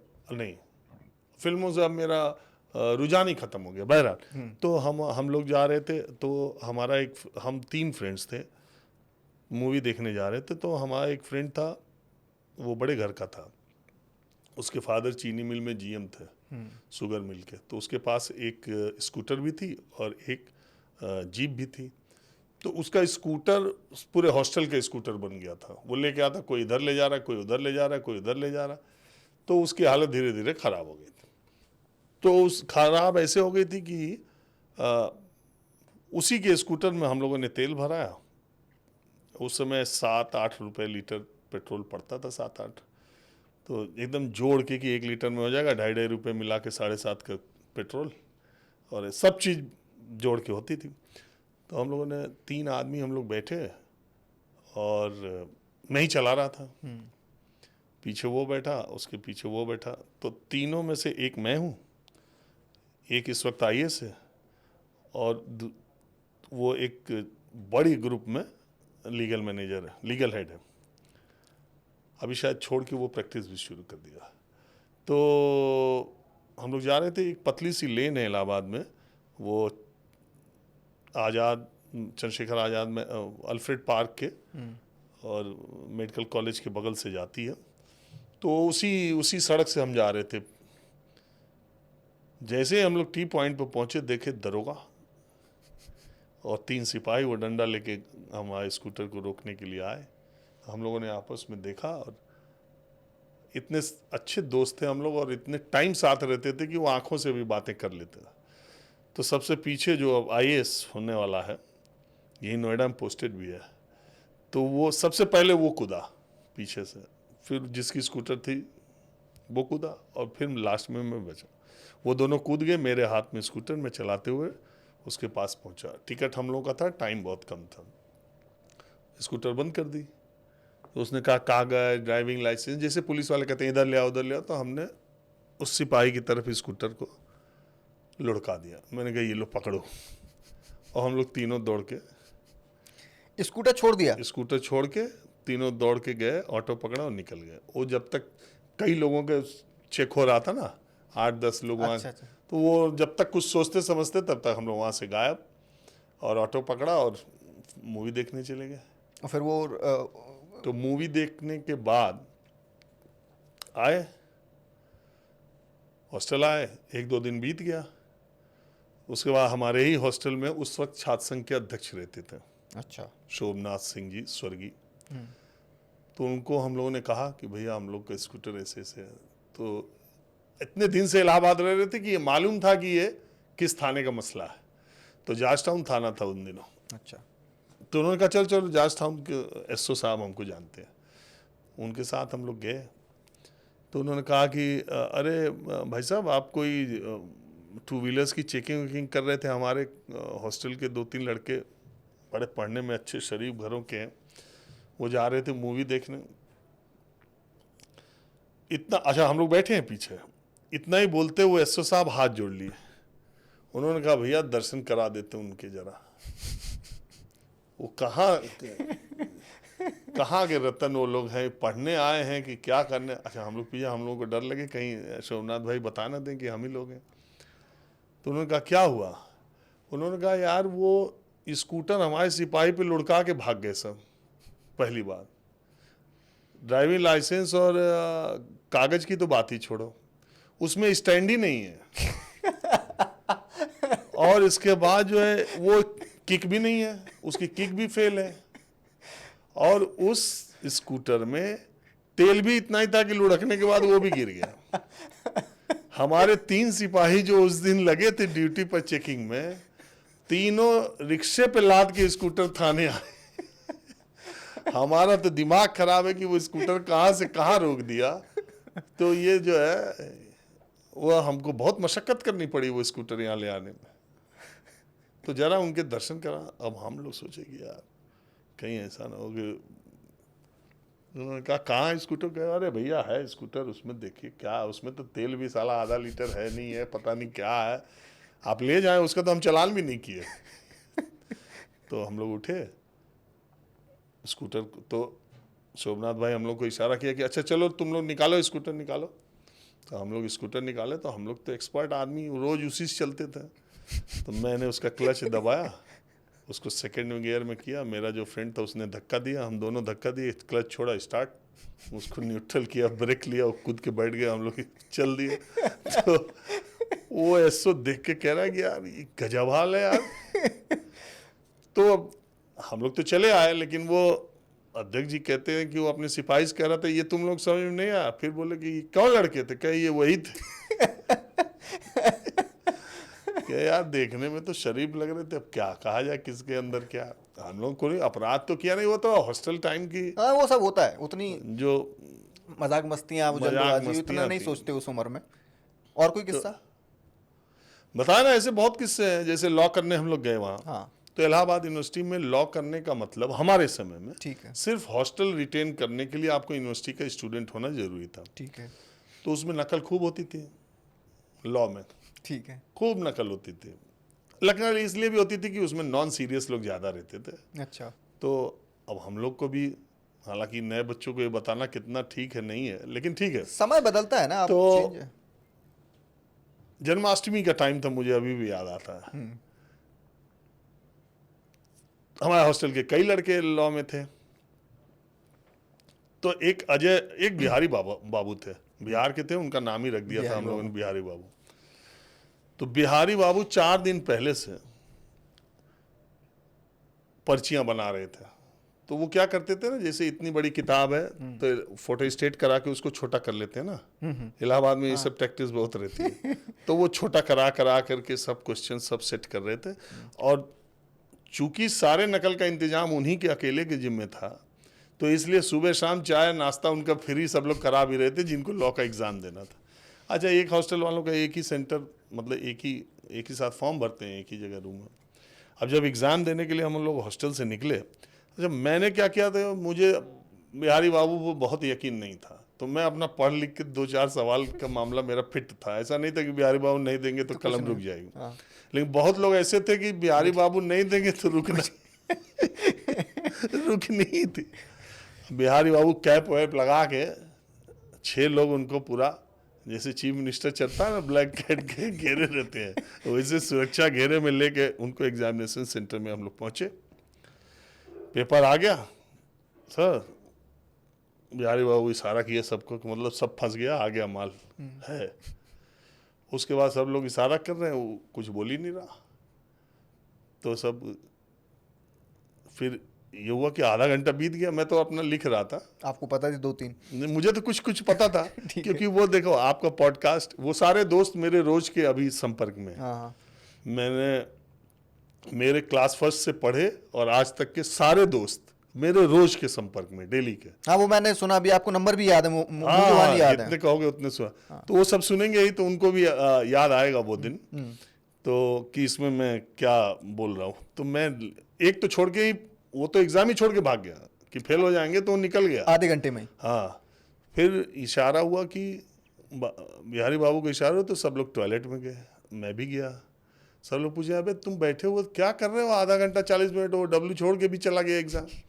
कह रहा क्या करें, मेन पर्ची गायब हो गई। तो हुआ ये था कि उसने 10 सवालों के जवाब बनाए थे, वही 10 में से 5 आ गए थे, मतलब 7 आ गए थे। लेकिन एक मेन पर्ची उसने बनाई थी कि किसका आंसर किधर रखा है। एक बेल्ट के नीचे, एक सॉक्स में, एक लेफ्ट सॉक्स में, डायरेक्शन उसमें लिखा हुआ था। हाँ, वो सब लिखा था कि ये वाला यहाँ पर्ची है। यहाँ बेल्ट के नीचे है, ये पर्ची यहाँ है। हाँ, तो वही उसको नहीं मिल रही थी और वो परेशान पसीने से उसका एग्जाम टाइम प्रेशर। हाँ, अब भाई पढ़ा हो तब तो मालूम कि इस सवाल का ये वाला जवाब वो निकालते तो कैसे निकालते। हाँ। तो फिर हुआ ऐसे बातचीत में ही उसने कैप लगाया था, बाल उसके कम थे जितने मेरे अभी हैं, इससे कम उसके तभी थे। तो उसने कैप निकाला ऐसे करके, साला कुछ समय ऐसे किया, बस वो पर्ची गिरी पीछे टॉयलेट में। उसने कैप में छुपा रखी थी मेन पर्ची। तो जैसे ही टॉयलेट में गिरा, मिल गई। तो वहां फिर अब क्वेश्चन पेपर हॉल में था और पर्ची वहां थी। तो फिर गया वो, फिर टैली कराया, फिर एक को भेज के ये लो तीसरा, लो पांचवा। तो फिर वो 5 बट गए, फिर वही पांचों एक दूसरे को दे के, वाह, मजा आ गया सर। और सब पास हो गए। अच्छा, सब पास हो गए? उसमें से कई वकील में हाई कोर्ट में। कैसे वकील है? ठीक है। अभी तो वकील और पत्रकार एक ही कैटेगरी के हैं देश में। अच्छा, जैसा मैंने आपको बोला कि आपने मुलायम जी के, नेताजी के बारे में एक किस्सा सुनाया, कोई और आपको ऐसा किस्सा याद है जिससे ये पता चले, जो आपने बोला कि पहले के चाहे वो मुख्यमंत्री हों या बड़े लीडर हों, वो पर्सनली लोगों से मिलते थे, उनका सम्मान करते थे। कोई ऐसा आपको वाक्य याद आ रहा है जो नेताजी को कुछ अलग बनाता हो? क्योंकि आपके साथ क्योंकि मैं शो कर चुका हूँ, आप बोलते हैं कि अगर आपको नेताजी पर बोलने के लिए कह दिया जाए तो पूरा दिन गम पड़ जाएगा। हाँ, मैं बोल सकता हूँ। कोई एक अच्छा किस्सा या कोई एक ऐसा वाक्य बताइए जो आपके साथ, उनके साथ रहा हो पर्सनली, जो आपको अटैच और टच करता हो कि वाह क्या नेता है। नहीं, ऐसे भी बहुत किस्से। मैंने आपको बताया कि देखिए, मुलायम सिंह यादव, दिग्विजय सिंह कांग्रेस के जो महासचिव हैं, मध्य प्रदेश के पूर्व मुख्यमंत्री, वो एक बार ऐसे निजी बातचीत हम लोग कांग्रेस के कवर करते थे जब 15 साल पहले। तो एक बार वो कह रहे थे कि अगर मुलायम सिंह यादव को आरएसएस या कांग्रेस, यानी बीजेपी और कांग्रेस जैसी पार्टियां मिली होती, अगर इन पार्टियों के वो नेता होते तो न जाने कहाँ होते। उनके अंदर एक दो नहीं, कमियां भी थी, जैसे अपराधियों को राजनीति में लाने में उन्हीं की भूमिका थी, लेकिन शायद वो उस वक्त की डिमांड रही हो, शायद अपनी पार्टी का विस्तार। मैं तो नहीं देख रहा हूं कोई पार्टी आज अपराधियों को छोड़ दे रही है। सही बात है, अभी भी सबसे ज्यादा सब पार्टियों में अपराध, सबका संरक्षण है और कोई इधर से जा रहा है, उधर चला जा रहा है, उधर से जा रहा है, एक घंटे में यहाँ रैली करके तुरंत। तो उस समय उन्होंने किया तो क्या गलत किया? हाँ, सही बात। लेकिन मैं मानता हूं कि उन्होंने गलत किया। अगर वो ये नहीं भी करते तो भी वो उतने ही मजबूत और उतने बड़े नेता होते। ठीक है। तो नेताजी में मतलब खासियत का तो कोई एंड ही नहीं है। कितनी खासियत, कितनी उनकी तारीफ की जाए, कितनी पॉडकास्ट देखने वाले लोग कहेंगे सफाई है तो कुछ भी है, वो तो आपको बोलते रहते हैं। तो मुझे फर्क भी नहीं पड़ता। देखो, मुझे कोई सपाई कहे, कांग्रेसी भाजपाई कहे, कांग्रेसी कहे, कुछ भी कहे, मैं आपको एक बात बता दूं, लोग अपने हिसाब से आपको और आपके बयानों को चला सकते हैं, लेकिन शायद ये तारीफ नहीं है, ये आपके काम का पैमाना है कि चाहे वो टीएमसी हो, चाहे वो आरजेडी हो, चाहे वो आरएलडी हो, चाहे वो कांग्रेस हो, बीजेपी हो, हर किसी ने अपने सोशल मीडिया प्लेटफॉर्म पे आपका वीडियो डाला ही है। जब उनको लगता है कि मेरे हिसाब की बात है तो वो डालते हैं, जब मुझे लगता है कि उनके हिसाब की बात है वो डालते सब हैं। तो देखो मैं बता रहा हूँ, अब मुलायम सिंह की बात से पहले मैं आपको एक जवाब देता हूँ। अभी मैं इसी हरियाणा इलेक्शंस, एक ट्रेन में मैं सफ़र कर रहा था, एक महिला थी, वो हरियाणा की लड़की थी, उनकी शादी दिल्ली में हुई। उन्होंने हरियाणा इलेक्शन पे बोलना नहीं चाहा तो मैंने दिल्ली का जिक्र छेड़ दिया। वो जब वो तारीफ करने लगी केजरीवाल की, मेरे चैनल में किसी पार्टी का प्रवक्ता तो होता नहीं है कि केजरीवाल की तारीफ कर रही तो बीजेपी वाला रोक देगा। मेरे चैनल में अगर आप मोदी जी की, बीजेपी की तारीफ करोगे तो मैं काउंटर सवाल पूछूंगा, कांग्रेस की सवाल पूछोगे तो मैं काउंटर सवाल पूछूंगा। तो ऐसे मैं करता रहता हूं ताकि एक तरफा प्रलाप न जाए। राइट। तो वो आम आदमी पार्टी की तारीफ करने लगी, तो मैंने उनसे कहा कि अरे आपने वो देखा है स्कूल और कॉलेज, लोग तो कहते खाली केजरीवाल प्रचार करता है, कुछ भी उन्होंने चेंज नहीं किया। ये उसने कहा मैं, आप ऐसी बात करते हैं, हमने प्राइवेट से अपने बच्चों को सरकारी में डाला है, अब आप जाके देखिए। ठीक, अब इसके देखिए वो लंबा चंक है। आम आदमी पार्टी या उसके चाहने वाले लोगों ने इसको ऐसे लिया कि ये महिला देखो कितना बता रही है और आम आदमी पार्टी ने कितना अच्छा काम किया। राइट। उसके स्तर से महिला की जब बात कर रहे हैं तब आम आदमी पार्टी के कुछ समर्थक मुझे कहने लगे, या मुझे सोशल मीडिया पे शायद कहा, मैं तो ट्विटर पे बहुत ज़्यादा देखता नहीं हूँ, तो मुझे लोग बताते रहते हैं, तो उसमें कहने लगे कि ये देखो ये संघी दल्ला, ये कांग्रेस का दल्ला या जो भी है, इसको आम आदमी पार्टी का काम नहीं दिखाई देता है, ये केवल उल्टे सवाल पूछता है। और जो लोग बीजेपी के समर्थक, वो क्या कहने लगे, ये एक नंबर का आपिया है, ये जानबूझ करके केजरीवाल की तारीफें करो, सुन रहा है और सुनवा रहा है। अब एक ही वीडियो है, उसके 3 आयाम हैं। राइट। एक कह रहा है कि मैं ही, अरे भाई मेरी जनता से बात करना इतना आसान नहीं है, और जनता से उसके मन का निकलवाना भी इतना आसान नहीं है। राइट। वो काम मैं कर लेता हूं और मैं शायद दूसरों से अच्छा कर लेता हूं, इसीलिए लोग देखते हैं। और जहां तक अपने अपने पसंद की बात है, तो जो सपा को पसंद है वो अपना निकाल लेते हैं, जो भाजपा को पसंद है वो अपना निकाल लेते हैं। जिसकी जहां जहां सरकार है उन्हीं को मेरा कार्यक्रम अच्छा नहीं लगता।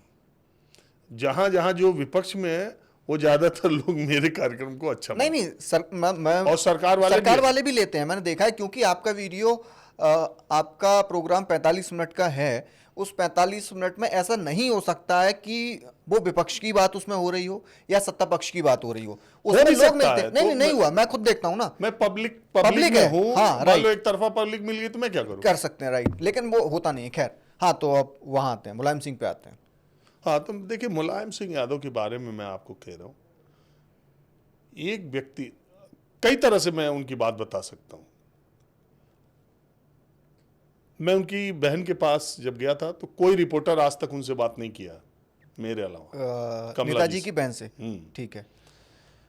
तो मैं उनके पास गया था, ऐसे बातचीत होने लगी, तो मैंने कहा कि आपको अच्छा तो लगता होगा। तो उन्होंने कहा अच्छा भैया क्या है क्या नहीं, इससे मेरा कोई ज़्यादा नहीं, जरूर इतने बड़े नेता हैं वो बात है, लेकिन मुझे सबसे अच्छा ये लगता है कि बचपन से लेके आज तक वो कहीं भी रहे, रक्षाबंधन के दिन मेरे घर आते। अरे वाह। वो रक्षा मंत्री रहे तब भी, मुख्यमंत्री रहे तब भी, मुझे उनकी वो बात इतनी ज़्यादा अंदर तक गई कि बताओ मेरी भी एक बहन है, हम 2 भाई हैं। हाँ। कितने ऐसे रक्षाबंधन हो गए जब हम बिजी हैं या नहीं जा पा रहे हैं या छुट्टी नहीं मिलेगी। तो मुझे ये बात, ये छोटी बात नहीं है। राइट। उन्होंने कहा कि आप रक्षाबंधन के दिन आओ, अगर भैया की तबीयत नहीं खराब होगी तो मेरे घर के बाहर 5000 लोग खड़े रहते हैं, सिर्फ इसलिए कि नेताजी आज यहाँ तो आएंगे ही आएंगे। मुझे लगा हर बहन को ये कॉन्फिडेंस अपने भाई के लिए रहना चाहिए कि रक्षाबंधन के दिन मेरा भाई जिंदा होगा और स्वस्थ होगा तो मुझसे राखी बंधवाने जरूर आएगा। और उस दिन के बाद मैं आज, हम 2 भाई हैं, मेरी एक बहन लखनऊ में रहती है, मैंने उस दिन के बाद से आज तक ये, अगर वो गया तो ठीक, और नहीं तो एक बार हम नहीं गए थे तो हमारी माँ भी बहुत गुस्सा हो गई थी, हम दोनों नहीं गए। तब से मैंने ये इंश्योर किया कि मैं अगर स्वस्थ रहूँगा और ज़िंदा रहूँगा तो मैं अपनी बहन के घर राखी बंधवाने हर रक्षाबंधन जाऊँगा।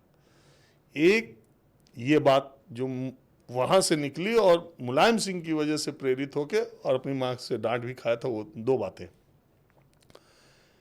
एक ये तो कितनी बड़ी बात है, सोचिए कितने नेता ऐसा रिश्ता निभाते। सही बात है। दूसरे, अब लोग परिवारवाद कहते हैं, अलग बात है। मुलायम सिंह यादव से हम लोग बात करते थे, वो कहते थे जो अपने परिवार को नहीं आगे बढ़ा पाएगा, जो अपनी फैमिली को आगे नहीं बढ़ा पाएगा, जो अपने गांव का विकास नहीं करेगा, जो अपने जिले का विकास नहीं करेगा, जिसके साथ के समर्थक सुखी और संपन्न नहीं होंगे, वो नेता किस बात का। सही बात है। अपने लोगों को तो कम से कम आप, एक किस्सा वो बताते थे कि नरेंद्र सिंह गौड़ ने विधानसभा में सवाल उठा दिया। इलाहाबाद उत्तरी के बीजेपी के विधायक थे, हमारे विश्वविद्यालय के टीचर भी थे, फिजिक्स के, शायद हाँ फिजिक्स के। उन्होंने सवाल उठा दिया कि भैया ये सड़क सबसे एफआईए में बनेगी क्या इटावा में? कुछ बाद में, बजट के बाद कुछ प्रस्ताव आया था ऐसे करके। तो उन्हें मुलायम सिंह यादव ने अपने चैम्बर में बुला लिया। उन्होंने कहा कि नरेंद्र सिंह गौड़, एक बात कहनी है आपसे, आप सैफई और इटावा के प्रस्तावों का विरोध मत करिए विधानसभा में, वो तो मैं करूंगा। आप अपने विधानसभा के प्रस्ताव मुझे ले आइए, अगर आपका एक भी ना हो तो बताओ। अरे यार, जहां से चुन के आए हो वहां की सड़कें ठीक कराओ, नाली ठीक कराओ, हम सैफई का कराएं, तुम इलाहाबाद का कराओ, दिक्कत कहां है? तो एक बात, इसके लिए जिगरा चाहिए। हाँ हाँ हाँ, इसके लिए ये कहना कि नहीं नहीं पूरा देश हमारे लिए एक समान है, किसी के लिए देश और समान नहीं रहता है। हम देख चुके सबका, 25 साल में हमने यही देखा है कि ये खाली चेहरा बदलता है, चरित्र सत्ता का एक ही है। कोई कुछ कर रहा है, कोई कुछ कर रहा है। आखिर में योगी आदित्यनाथ उत्तर प्रदेश के मुख्यमंत्री बने हैं, तो कोई भी गोरखपुर में रहने वाला व्यक्ति क्या ये कह सकता है कि 2017 के पहले गोरखनाथ मंदिर का जो गेट था, उसके सामने की जो सड़क थी, उसके सामने के जो घर थे, जो दुकानें थी, और जो गोरखनाथ मंदिर की चीजें, वो वैसे ही है, उसमें परिवर्तन नहीं हुआ। बहुत परिवर्तन, गोरखपुर पूरा चेंज हो गया सर। तो ये तो होगा ही और ये होना ही चाहिए। राइट। जिसके पास सत्ता रहेगी, ताकत रहेगी, वो इतना तो करेगा, इसका राइट है उसको। तो ठीक, ये कहने का और ये करने का मादा बहुत कम नेताओं को करते हैं। कहने में सबकी हालत खराब हो जाती है। तो मुलायम सिंह यादव में अद्भुत नेता थे। ये उनकी मतलब ऐसे नेता सदियों में पैदा होते हैं। एक वो उसके बाद आगे बढ़ेंगे सर। आप बताते हैं कि वो जिससे भी मिलते थे बोलते थे, अरे तुमसे तो मैं मिला हुआ हूँ, तुम तो अपने ही हो। कुछ ऐसा एक किस्सा है ना? हाँ, नहीं वो तो उनकी आदत थी। क्या? जैसे मान लो हम ले गए तुमको, अच्छा देखो, हमने कहा सर ये हमारा मित्र है। अरे यार इसको बताओगे तो हम जानते हैं। अरे सर इटावा का हम जान नहीं रहे इसको। तुम खुद ही चक्कर में पड़ जाओगे कि पहली बार मिलोगे तो भी ऐसा ही करते थे। वो उनकी आदत, कंफर्टेबल करते थे और अपना और वो नेता का एक अपना करिश्मा भी होता है। उनकी बात ही निराली है, मुलायम सिंह यादव। मैं तो उनका बहुत बड़ा दीवाना। चंद्रशेखर जी और मुलायम सिंह यादव, 2 नेताओं का मेरे ऊपर बड़ा असर है। मैंने देखा भी है नज़दीक से इनको, इसलिए इन 2 नेताओं के प्रति अगाध श्रद्धा और प्रेम है मुझे। और मुझे ये कहने में कोई दिक्कत नहीं है। आपका अपना विचार। खैर, लालू जी के बारे में कोई किस्सा है? कभी मिले आप उनसे? लालू जी से मेरी बहुत ज़्यादा मुलाकात नहीं है। अच्छा। मिला हूँ एज ए रिपोर्टर, सैकड़ों बार मिला हूँ। किस्सा लालू जी का, एक अच्छा किस्सा आज के नेताओं के लिए बता दूं। बताइए। हमारे जी न्यूज़ में हमारी एक फीमेल कलीग थी, मुस्लिम, देखो उसका नाम भूल गया, तो उसकी शादी थी दिल्ली में। AC2 के बारात के 40-42 टिकट उनके थे। भाई शादी सेटल 3 महीने पहले हुई। जिस दिन सेटल हुई, जिस दिन तारीख पड़ी, उस दिन उन्होंने 42 या 45 जो भी था टिकट करा लिया। 4-5 दिन रह गए थे शादी में, किसी का टिकट कंफर्म नहीं था। तो उसने हम लोगों को बताया। तो इसका मतलब तब वो रेल मिनिस्टर। हाँ। ओके। तो हम, यूसुफ अंसारी जी जो उस वक्त ब्यूरो चीफ थे वो, तो अशोक सिंघल जी, हाँ सिंघल जी जो वरिष्ठ पत्रकार आज तक में अभी। हम तीनों लोग गए लालू यादव के पास, कार्ड वार्ड लेके, टिकट विकट का फोटो स्टेट लेके। हम लोगों ने कहा कि लालू जी ये शादी है और ये 3 महीना पहले का देखिए टिकट हुआ पड़ा है, बारात आने को है, एक भी टिकट कंफर्म नहीं है। अच्छा पहले दिल्ली बम्बई इस तरह से जैसे आज है वैसे तो सड़क थी नहीं। हाँ हाँ उतना। और उस समय जहाज के टिकट भी इतने सस्ते नहीं थे जितने आज हैं। तो अब चाहे सस्ता इतने ही भी रहे हो, तो आज अगर दिल्ली से मुंबई का 5,000 का टिकट था तो आज 5,000 की वो कीमत नहीं है जो 2004 में थी या 6 में थी, 8 में थी, है कि नहीं? हाँ अग्री अग्री। तो लालू जी ने देखा, सोचा, मुझे जहाँ तक याद है रेलवे के बड़े अधिकारी को, शायद चेयरमैन को या बड़े अधिकारी को उन्होंने बुलाया कि देखो जी ये लड़की का ब्याह होना, ये बारात है, देखकर 3 महीना पहले टिकट, कैसे बारात आएगी, तो सब यहाँ शादी मंडप सब हवा है, बड़ा मुश्किल हो जाएगा इसका, कैसे कुछ रास्ता निकालो। उसने तुरंत से ना कर दिया। उसने कर दिया सर ऐसे नहीं, ऐसे तो कह के तुमका हम बता रहे हैं ना जी, लड़की की शादी है, देखो कार्ड देखो, देखो टिकट इतना दिन पुराना है, इसका कुछ रास्ता निकालो। तो नहीं, तो कहा ऐसा करो तुम इसमें एक एक्स्ट्रा डब्बा लगा दो, ट्रेन में 20 डब्बा आएगा, 21 तो आ जाएगा, नहीं आ जाएगा। तुम एक एक्स्ट्रा डब्बा लगा दो और ये सब टिकट उसी में कंफर्म करा दो। वाह। और वो एक्स्ट्रा डब्बा लगा, वो टिकट कंफर्म हुआ, बारात आई, बारात विदा हुई, शादी हुई। ये लालू जी का स्टाइल था।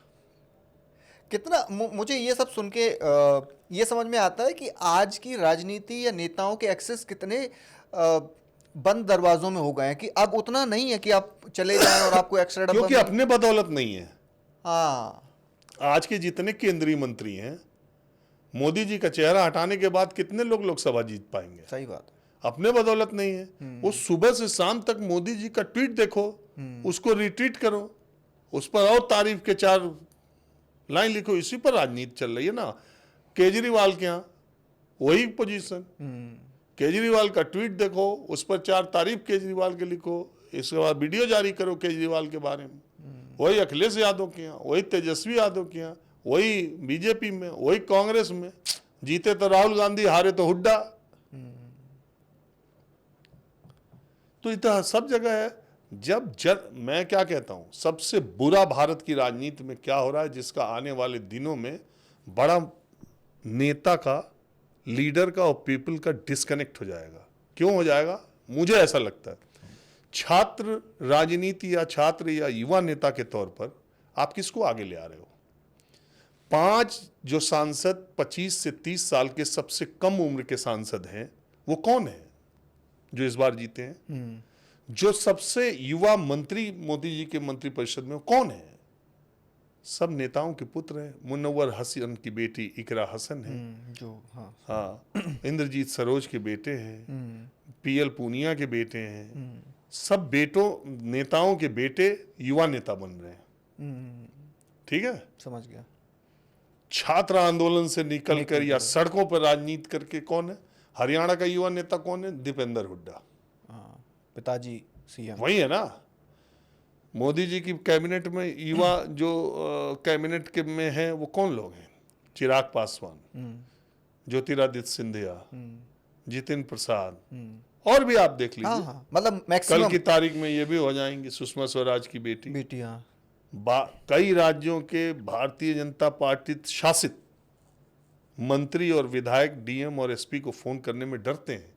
वो डीएम को फोन करेंगे, डीएम कह देगा सीएमओ से पूछना पड़ेगा, चीफ मिनिस्टर ऑफिस से कहेंगे अच्छा रह दो, समझो हमने फोन ही नहीं किया। और हम लोग देखते थे यार, विधायक की इतनी ताकत होती, डीएम के पैर कांप जाते थे। हमने देखा है, चाहे बीजेपी की सरकार रही हो, चाहे कांग्रेस की सरकार रही हो, चाहे सपा की, चाहे बसपा की। नहीं, लेकिन इसमें लोग ये भी तो फिर ऐड करते हैं, क्योंकि उनको जनता से कोई लेना नहीं, उनको मालूम ही नहीं है कि अगली बार उनको टिकट मिलेगा कि नहीं मिलेगा। वो सोए रहेंगे, इधर कट जाएगा। नहीं नहीं, आपने जो बात बोली ना कि उस समय एमएलएस की ताकत बहुत ज़्यादा होती थी, अब नहीं होती, तो लोग ये भी बोलते हैं कि वो मिसयूज होता था पहले, अब कम से कम शासन चला रहा है, नेता तो नहीं चला रहे हैं। ठीक है, तो जनता ही इसका परिणाम भुगतेगी ना। हाँ अच्छा, देखो, ओके। लोकतंत्र में क्या होता है, लोकतंत्र में मैं ये नहीं कह रहा क्या भ्रष्टाचार खत्म हो गया नहीं हुआ। उत्तर प्रदेश। दूसरी बात, इस समाज में 100 लोग ऐसे हैं, तुम्हारा कभी नेता एमएलए से काम पड़ा, कोई सरकारी सिस्टम से काम पड़ा? मेरा भी कोई काम नहीं पड़ा, मैंने भी आज तक किसी को। तो क्या है, इस देश के 90-95% लोगों को नेताओं से या सिस्टम से काम क्या पड़ता है? बोलो, बिजली की बिल जमा करनी है ऑनलाइन, क्या करना है आपको? सरकार से आपका क्या वास्ता है? सरकार से वास्ता किसको है? जिसको ठेकेदारी करानी है। सरकार से वास्ता उसको है जो सरकारी कर्मचारी है, मालदार जगह जाना है, ट्रांसफर चाहिए, पोस्टिंग चाहिए, अच्छा काम करना है, चाहे पैसे के लिए चाहे अच्छा काम करने के लिए, उसका वास्ता पड़ता है। कोई ठेकेदारी, कोई सप्लाई कर रहा है, उसका वास्ता पड़ता है। उन लोगों से जाके पूछो कि क्या योगी आदित्यनाथ की सरकार में भ्रष्टाचार खत्म हो गया? हर आने वाली सरकार पिछली सरकार से ज्यादा भ्रष्ट होती है, तरीके बदल जाते हैं। किसी में तो डिसेंट्रलाइजेशन है, एमएलए भी कमा रहा है, मंत्री भी कमा रहा है, मुख्यमंत्री भी कमा रहा है, ये जो भी कमा रहे हैं, ब्लॉक अध्यक्ष, ब्लॉक प्रमुख भी कमा रहा है, जिला अध्यक्ष, जिला पंचायत अध्यक्ष, प्रधान भी कमा रहा होता है। हाँ, सब कमा रहे हैं। एक व्यवस्था ऐसी है, ठीक है। एक व्यवस्था ऐसी है कि अच्छा वो कमा रहे हैं, उनका दिख भी रहा है, हाँ, उनकी कमाई दिख भी रही दिख रही है। हाँ। एक व्यवस्था ऐसी होती है जिसमें कांग्रेस के सरकारों में होता था, कमाते गाजीपुर में थे, प्रॉपर्टी गाजियाबाद में बनाते थे। ठीक है। तो ये उस समय था। हाँ। अलग अलग सरकारों की हैंडलिंग अलग अलग है। भारतीय जनता पार्टी के 700 जिलों में, 500-600 जिलों में, हर जिले में 5 करोड़ से ऊपर का पार्टी का दफ्तर बना है। नई जमीन खरीद के नए दफ्तर बने हैं। वो कब? 2014 से 24 के बीच में। तो 700-600 जिलों में मान लो 500 में ही बने हो, 6 करोड़ 7, एक 1200 स्क्वायर फीट का घर खरीदने में तो 60 लाख 70 लाख 1 करोड़ रुपए मिल रहे हैं। तो हजारों वर्ग फीट में इतनी आलीशान बिल्डिंगें, सेमिनार हॉल, एयर कंडीशनड और इतने फर्नीचर, वो 10 करोड़ 8 करोड़ से कम होंगे। अगर 8-10 करोड़ का एक पार्टी का दफ्तर बीजेपी का है तो 500-600 जिलों में जोड़ लो कितना हो गया? हजारों तो करोड़। 6000 करोड़ कहाँ से आए? 5000 करोड़ चंदा से। तो चलो चंदा ही से आए होंगे, इलेक्ट्रल बॉन्ड से आए। हाँ। तो और अकेले बीजेपी का जो नेशनल हेडक्वार्टर है, हाँ, जो दीनदयाल मार्ग वाला, हाँ, और उसके सामने जो अभी सामने भी बना कर, है, हाँ। कोई अंधा भी देख के कह देगा कि ये हजारों करोड़ का वो प्रोजेक्ट तो 5 स्टार होटल जैसा लगता है, कभी आप निकलो वहां से। तो हजारों करोड़ का प्रोजेक्ट, तो ये कहाँ से आ रहा है सब? तो चंदे से आ रहा होगा, 10-10 रुपया भारतीय जनता पार्टी के सदस्य दे रहे होंगे। मैं आपको यही बोला, मैं ये सत्ता का, मुझे भी मंत्री बना दोगे तो शायद मेरी भी वही स्थिति आ जाएगी। हाँ। तो तरीके अलग अलग हैं, बट भ्रष्टाचार हो रहा है। होगा ही, सवाल हाँ ही हाँ, होगा ही, मतलब आप कितनी भी बातें करो। राइट। हाँ, तो एक इस बीच में हमने ये बात कर ली, मैं थोड़ा सा अटल जी की तरफ भी जा रहा था। उनके भी एक दो, आप उनकी बहन से मिले हैं शायद, जी। वो एक किस्सा सुनाइए जो आपने मुझे सुनाया था, शायद वो रिकॉर्ड भी हुआ है, मुझे याद नहीं आ रहा है, कि अटल जी ट्रेन में जा रहे थे और वो कुछ मिठाई लेके गए थे। वो किस्सा बताइए, वो क्या था? अच्छा देखिए, ये भी इत्तेफाक है कि कमला जी मुलायम सिंह की, नेताजी की बहन जी का भी नाम है। हाँ, और कमला जी अटल जी की भी बहन बहन का का नाम। नाम है। हाँ जी, हाँ जी। वो नहीं रही दुनिया में। हाँ। वो रहती थी, मैं कहाँ गया था, मध्य प्रदेश में थे शायद। आगरे में रहती थी आगरे में, शायद। अच्छा ठीक है। आगरा या अलीगढ़ रहती थी। दरअसल क्या हुआ था कि जब अटल जी प्रधानमंत्री पद से हटे थे और अस्वस्थ होना शुरू हुए थे, बिस्तर पे आ गए थे, तो न्यूज़ चैनल्स अपनी अपनी तैयारी करते हैं। तो ये हुआ कि मैं जी न्यूज़ में था, तो ये हुआ कि अटल जी पे खूब सारे प्रोग्राम बना के रख लिए जाएं, बाद में कभी ज़रूरत पड़ेगी तो इसको चलाया जाएगा। तो उसी को एक बहुत बड़ी डॉक्यूमेंट्री कई घंटे की बनाने के लिए मैं निकला था, 10-12 दिन के लिए। तो मैं इधर उधर उनके दोस्तों, उनके पारिवारिक सदस्यों, उनकी भाभी, उनके भतीजे, उनके भांजे, उनकी बहन, सबसे मिला। ग्वालियर भी गया। तो जब उनकी बहन जी के यहाँ मैं गया, बड़ा मुझे अच्छा लगता है। मैंने रात को उनसे संपर्क किया, फ़ोन किया कि मैं सुबह आऊँगा। मैं सुबह सुबह गया तो मेरे लिए मालपुआ बना रही थी अरे वाह। स्टोव पे। अच्छा, स्टोव पे वो जो हाँ, पुश करके बनाते थे, हाँ। आंगन में बैठ करके। वो मेरे बातचीत का तरीका उनको इतना भाया था कि सुबह मैंने कहा, गया तो बना रही थी, मैंने कहा आप क्या कर रही थी? तो उन्होंने कहा कि मुझे इतनी खुशी थी कि तुम आओगे तो इसलिए मैं तुम्हारे लिए बना रही हूँ। खैर मैं वहाँ बैठा, उनके पति भी थे। तो किस्सा ये था कि वो बता रही थी कि वो शुरू से मिठाई खाने के अटल जी बहुत शौकीन थे। तो दो किस्से उन्होंने सुनाए।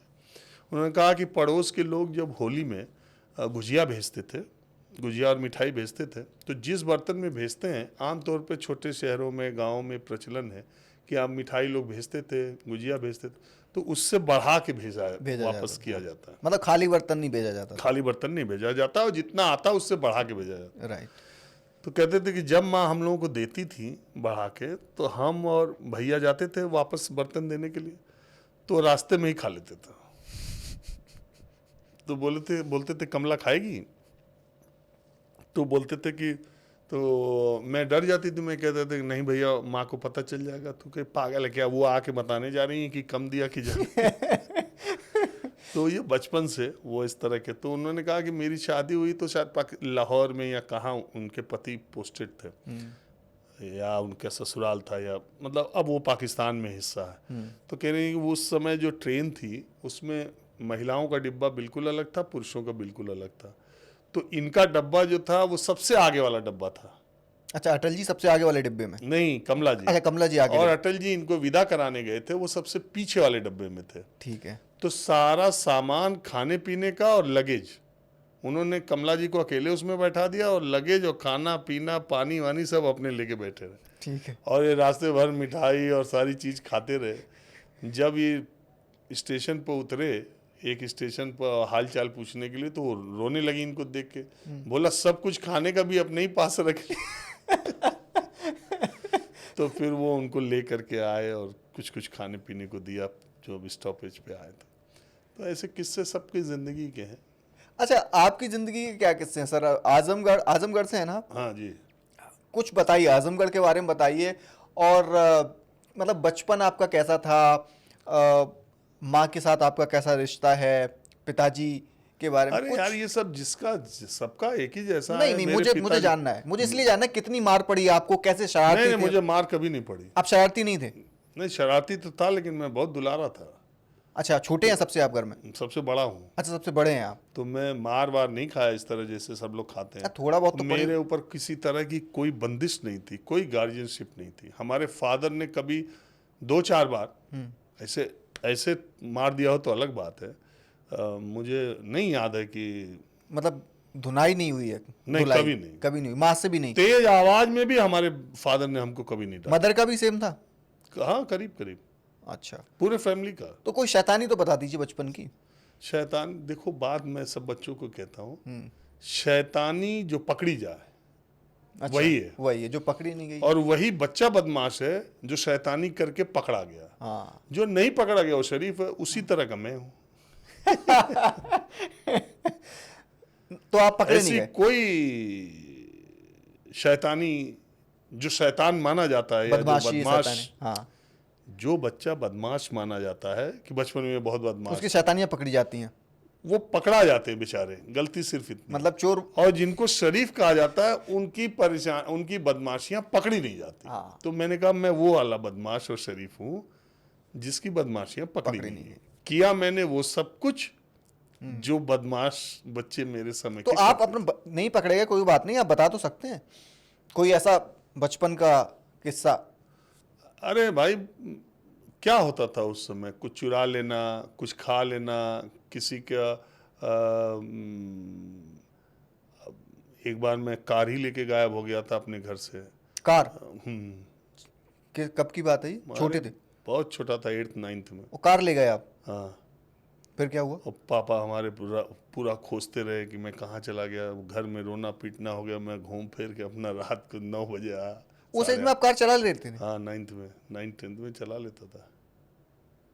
वाह। तो उस समय लेकिन मैं सुरक्षित घर आ गया तो मेरे फादर ने कुछ नहीं बोला मुझे। हाँ। क्योंकि वो बोलना भी नहीं चाहिए उस वक्त। लेकिन उसके पहले वो बहुत टेंशन में थे, ऐसा मुझे पता चला। तो होंगे ही ना। और उस दिन मुझे बहुत ख़राब लगा।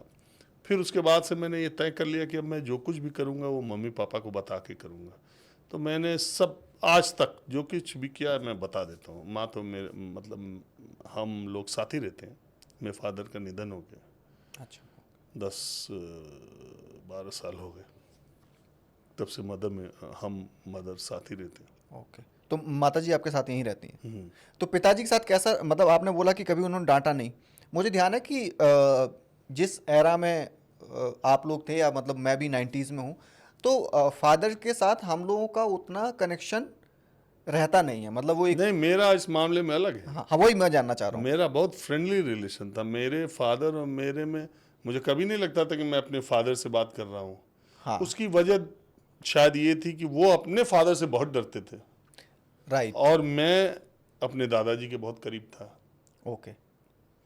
तो शुरुआती 7-8 साल में मुझे फादर का मतलब मैं 14 साल का था जब मेरे दादाजी की डेथ हुई। अच्छा। उस 14 साल तक मुझे अपनी ज़िंदगी में फादर का कोई इंटरफियरेंस मैंने देखा ही नहीं था, मुझे पता ही नहीं था। हाँ। उसके बाद मुझे पता चला कि नहीं, तो मेरे लिए तो सब कुछ मेरे दादाजी थे। ओके। सारे शौक मेरे वही पूरे करते थे। पूरे टाइम में उन्हीं के साथ रहता था, उन्हीं के साथ खाता था, उन्हीं के साथ सोता था, उन्हीं के साथ रहता था ज़्यादातर साथ। तो इसलिए भी शायद पापा ने सोचा होगा कि इसको इतना दादाजी ने पैम्पर किया है तो बोलना नहीं चाहिए, चाहे जो बात हो। मेरे चाचा भी कभी नहीं बोलते थे, और मैं ऐसा था भी नहीं कि मैंने कोई बहुत ज़्यादा इस तरह का उलट पुलट काम भी नहीं किया। और पापा का थोड़ा एक्सपोजर था तो वो बहुत फ्रेंडली थे। मतलब हम लोग हमें याद है, मतलब अभी नवरात्रि चल रहा है, कहना नहीं चाहिए, लेकिन हमने अपने बचपन से लेके नवरात्रि के हमेशा नॉनवेज खाया, और हमारे फादर ही बनाते थे, खिलाते थे। मतलब इतने विचार उनको ये सब, मतलब वो कहते थे आदमी को कर्म ही उसका धर्म है। मैं भी इस बात को मानता हूँ राजीव सर। मैं आपको बताता हूँ, खाना पीना हाँ। कपड़ा लत्ता का धर्म से कोई लेना अरे देना अभी आप देखो ना, नवरात्रा हैं, ऑब्वियसली ये टेलीकास्ट जब होगा तो नवरात्रा जा चुकी होंगी, दशहरा के बाद ही होगा। बट आप देखिए कि लोग ना इंतजार कर रहे हैं कि कब नवरात्रा खत्म होंगी और वहाँ से बियर आएगी और वहाँ से वो आएगा, वहाँ से मटन आएगा, और 9 दिन वो ऐसे देख रहे हैं कि अरे दूर रखिए, अरे इसकी तो हम बात भी नहीं करेंगे। मुझे वो मेरा मतलब वो श्रद्धा हो सकती है, मैं उससे असहमत नहीं हूँ, बट मुझे ऐसा लगता है कि अगर आप खा रहे हैं तो आप खा रहे हैं, आप नहीं खा रहे हैं तो नहीं खा रहे हैं। मेरा सिर्फ ये कहना है एक बात, देखो आप क्या हैं क्या नहीं है, आपने जीवन में क्या किया क्या नहीं किया, ये सब आपके सबसे ज़्यादा घर वाले जानते हैं, गांव वाले जानते हैं, मैंने पहले कहा मोहल्ले वाले जानते जानते हैं। मेरा बैकग्राउंड क्या है, मैंने इतने साल के जर्नलिज्म से क्या अर्जित किया नहीं किया, क्या बनाया क्या नहीं बिगाड़ा, ये सब मेरे दोस्त मित्र रिश्तेदार सब जानते हैं, गांव वाले जानते हैं। ठीक है। मेरी इस पूरी जर्नी में मेरी ईमानदारी कितनी थी और मैं कैसा, तो एक बात तो ये। दूसरे, इंसान अपने को चाहे जितना स्मार्ट बन ले, आज सीसीटीवी हर जगह लगा करके आप कहते हो ना कि सीसीटीवी लगा दिया इसमें तो कैप्चर हो जाएगा, हर घटना कैप्चर हो जाती है। ईश्वर के पास सबसे पहले सीसीटीवी है, उस सीसीटीवी में आपकी हर हरकत कैद है। आप यहाँ बैठ करके चाहे जितना स्मार्ट बन लो, लेकिन उसके कंट्रोल रूम में सबकी हरकत कैद हो रही है। ऊपर वाला देख रहा है। ऊपर वाला देख रहा है, हाँ। आपकी सारी स्मार्टनेस देख रहा है, उसी हिसाब से आपका इलाज भी होगा। आज नहीं तो कल इलाज होना ही होना है। कई बार वो गलत फहमी में, जैसे सीसीटीवी में कई बार आप पहचान नहीं पाते हो ना आरोपी को, धुंधला होता है, इतना धुंधला हो जाता है, तो वो भी कई बार अच्छे कर्म वालों को सजा दे देता है। हाँ। लेकिन वो धुंधला दिखने के चक्कर में उससे गलत फहमी हो जाती है। लेकिन अगर आरोपी को पहचान लेता है तो और अक्सर वो पहचान ही लेता है। हाँ, उसका तो सीसीटीवी कई बार जब आप देखते हैं ना कि कुछ अच्छे लोगों के साथ भी बहुत बुरा हो जाता है, हाँ, हम बोलते हैं यार इतना, तो कहते हैं यार अरे यार सब तो है, सब कर रहे तो भगवान वो नहीं देखता। वो भगवान के घर दे रहे हैं, ये है, वो है, फला। भगवान भी अन्याय कर रहा है, वो अन्याय नहीं कर रहा है, उससे एरर हो जाता है, वो पकड़ नहीं पाता है। वो दो शक्ल एक सी होती है, कई बार धुंधली सी होती है, वो किसी दूसरे पर सजा दे देता है। लेकिन ये रेयर होता है, ये कम होता है। सही मायनों में वो सबकी पहचान करके उसका इलाज करता है। मैंने अपनी जिंदगी में बड़े बड़े सूरमाओं को देखा और सबका इलाज होते हुए भी देख रहा हूँ। आगे भी इलाज हो के रहेगा, ये मान के चलो। मैं इसी में तो राजीव, मैं आगे ये कहता हूँ हाँ कि जब मैं ईश्वर को आप मानते हो कि वो सब देख रहा है, वो सब जान रहा है, वो ये नहीं जान रहा है कि आप मंडे की रात को 12 बजे के पहले नॉनवेज खा रहे हो, दारू पी रहे हो, और ट्यूसडे को रात के 12 बजे तक नहीं खा रहे हो, वेंसडे की सुबह ही फिर मटन की दुकान पर लाइन लगा के खड़े हो। ये भी तो वो देख रहा है। हाँ हाँ हाँ। अरे भाई, किसको तुम बेवकूफ बना रहे हो? अपने को। वो ओशो बहुत अच्छी बात कहते हैं कि किसी से पूछो कि गंगा क्यों नहाने जाते हो, कहे पाप धुलने। कहे ये किसको बेवकूफ बना रहे हो, गंगा को कि खुद को? पाप करो तुम, धोए गंगा। हाँ राइट। तुम्हें पता है कि तुम पाप कर रहे हो, तो फिर वो धुलेगी गंगा? कभी नहीं धुलेगी। ये जो भ्रष्टाचार से, दलाली से, यहाँ से वहाँ से, ये जो 9 दिन की कथा करा रहे हैं भागवत की, और ये जो मुकुट दे रहे हैं, और ये जो सोना चढ़ा रहे हैं, और ये जो 9 दिन का नवरात्रि का पंडाल लगवा रहे हैं, इससे आपका पाप कट जाएगा, आपका पुण्य कट जाएगा? कुछ नहीं होगा, सजा तो मिल के रहेगी। अच्छा, इससे क्योंकि आध्यात्मिक मैंने सोचा नहीं था इतनी बात हो जाएगी। मेरे मन में भी, अब चूंकि आपने बोला तो आपका एक्सपीरियंस बताएगा ये, कि लोग बोलते हैं कि आपको अपने कर्मों का फल, अच्छे या बुरे हैं, वो इसी जन्म में मिलता है। ये बात सही है? मैंने बताया ना, वो तो एकदम सही है। हाँ। लेकिन कई कई वही सीसीटीवी में धुंधला दिख जाता है भगवान को, तो कई बार गलत भी और फैसला हो इससे लोगों को बहुत दिक्कत हो जाएगी, बोलेंगे यस भगवान के पास भी ऐसा सीसीटीवी है जिसमें धुंधला दिखता है। जाए। बिल्कुल भगवान धुंधला के दिख पास। सकता है भाई। हाँ हाँ अरे यार, 500 करोड़ की जनता है, हाँ। इसमें गलती हो जाती है। भगवान के घर गड़बड़ नहीं होता तो किसी की आंख गड़बड़ क्यों हो जाती? हाँ कोई लंगड़ा कैसे नहीं, पैदा? बट किसी का पैर नहीं है, किसी की आंख नहीं है, किसी का हाथ नहीं है, कोई विकलांग पैदा हुआ, भगवान ने गड़बड़ किया ना? उसमें नहीं, गड़बड़ नहीं किया। लोग बोलते हैं कि आपके पुनर्जन्मों का ये फल है कि आपको ये मिल रहा है। अरे भाई ठीक है, किया तो भगवान नहीं। हाँ ऑब्वियसली भगवान नहीं किया है, तो उसके यहाँ भी कुछ सिस्टम है, मैन्युफैक्चरिंग डिफेक्ट है। उफ मज़ा आ गया। हाँ तो अब कहाँ पे थे हम, क्या बात कर रहे थे, पता नहीं, हम यहाँ अध्यात्म में आ गए। खैर, मैं आपसे ये जानना चाह रहा हूँ कि जो आपने शुरू में बोला कि फिल्में देखने का आपको बड़ा शौक था, किसकी फिल्में देखते थे और कौन सी? ये irrespective of hero and heroine, जो रिलीज हुई वही देखना है। मैंने फेवरेट आपसे मतलब अच्छी, आप कौन सी ऐसी आपकी मूवी लगती है कि आपने बहुत देखी और बड़ा मज़ा आया आपको देख के? नहीं, ऐसी बहुत सारी मूवीज हैं। जैसे मैं अलग अलग जिक्र करता हूँ। करिए। एक फिल्म जिसमें मैंने सिर्फ एक फिल्म देखने में मुझे आंख से आंसू आए, वो आमिर खान की अकेले हम अकेले तुम। अच्छा अच्छा, हाँ अकेले हम अकेले तुम। दूसरी जो फिल्म देख के मुझे किसी एक्टर की एक्टिंग पर, जिसको पहले से नहीं देखा था, वो है सत्या, मनोज बाजपेयी। उन्होंने आश्चर्यचकित कर दिया था उस फिल्म को देखने में। क्या करेक्टर क्या था, बड़ा अच्छा करेक्टर। नाम बाकी अगर भीखू मात्रे, ओ हो क्या फिल्म है। हाँ। और अभी पूरी लाइफ टाइम सबसे अच्छी फिल्म आप कहेंगे तो जो पहले वाली आवाज में, मतलब बाद में उसकी आवाज बदल दी गई, जिस आवाज में अमिताभ बच्चन की अग्निपथ पहले रिलीज हुई थी, मतलब फर्स्ट, ये अभी ऋतिक रोशन वाले आए थे। नहीं, अग्निपथ अमिताभ की जब रिलीज हुई ना, हाँ हाँ। तो दूसरी आवाज में रिलीज हुई थी। अच्छा। बाद में कहा गया ये फिल्म फ्लॉप इसलिए हो गई कि अमिताभ की ओरिजिनल आवाज नहीं है इसमें। Okay okay. तो जो वो वाली आवाज अग्निपथ, पहली वाली अग्निपथ अग्निपथ अग्निपथ, वो वाली 3 फिल्मों का आपने जिक्र किया, जिसमें अमिताभ बच्चन का डायलॉग उस तरह क्या है, कमिश्नर। हाँ हाँ हाँ हाँ हाँ। वो आदमी साला सोचता कुछ है, बोलता कुछ। शोले, वो तो सबको है। शोले फिल्म मुझे इतनी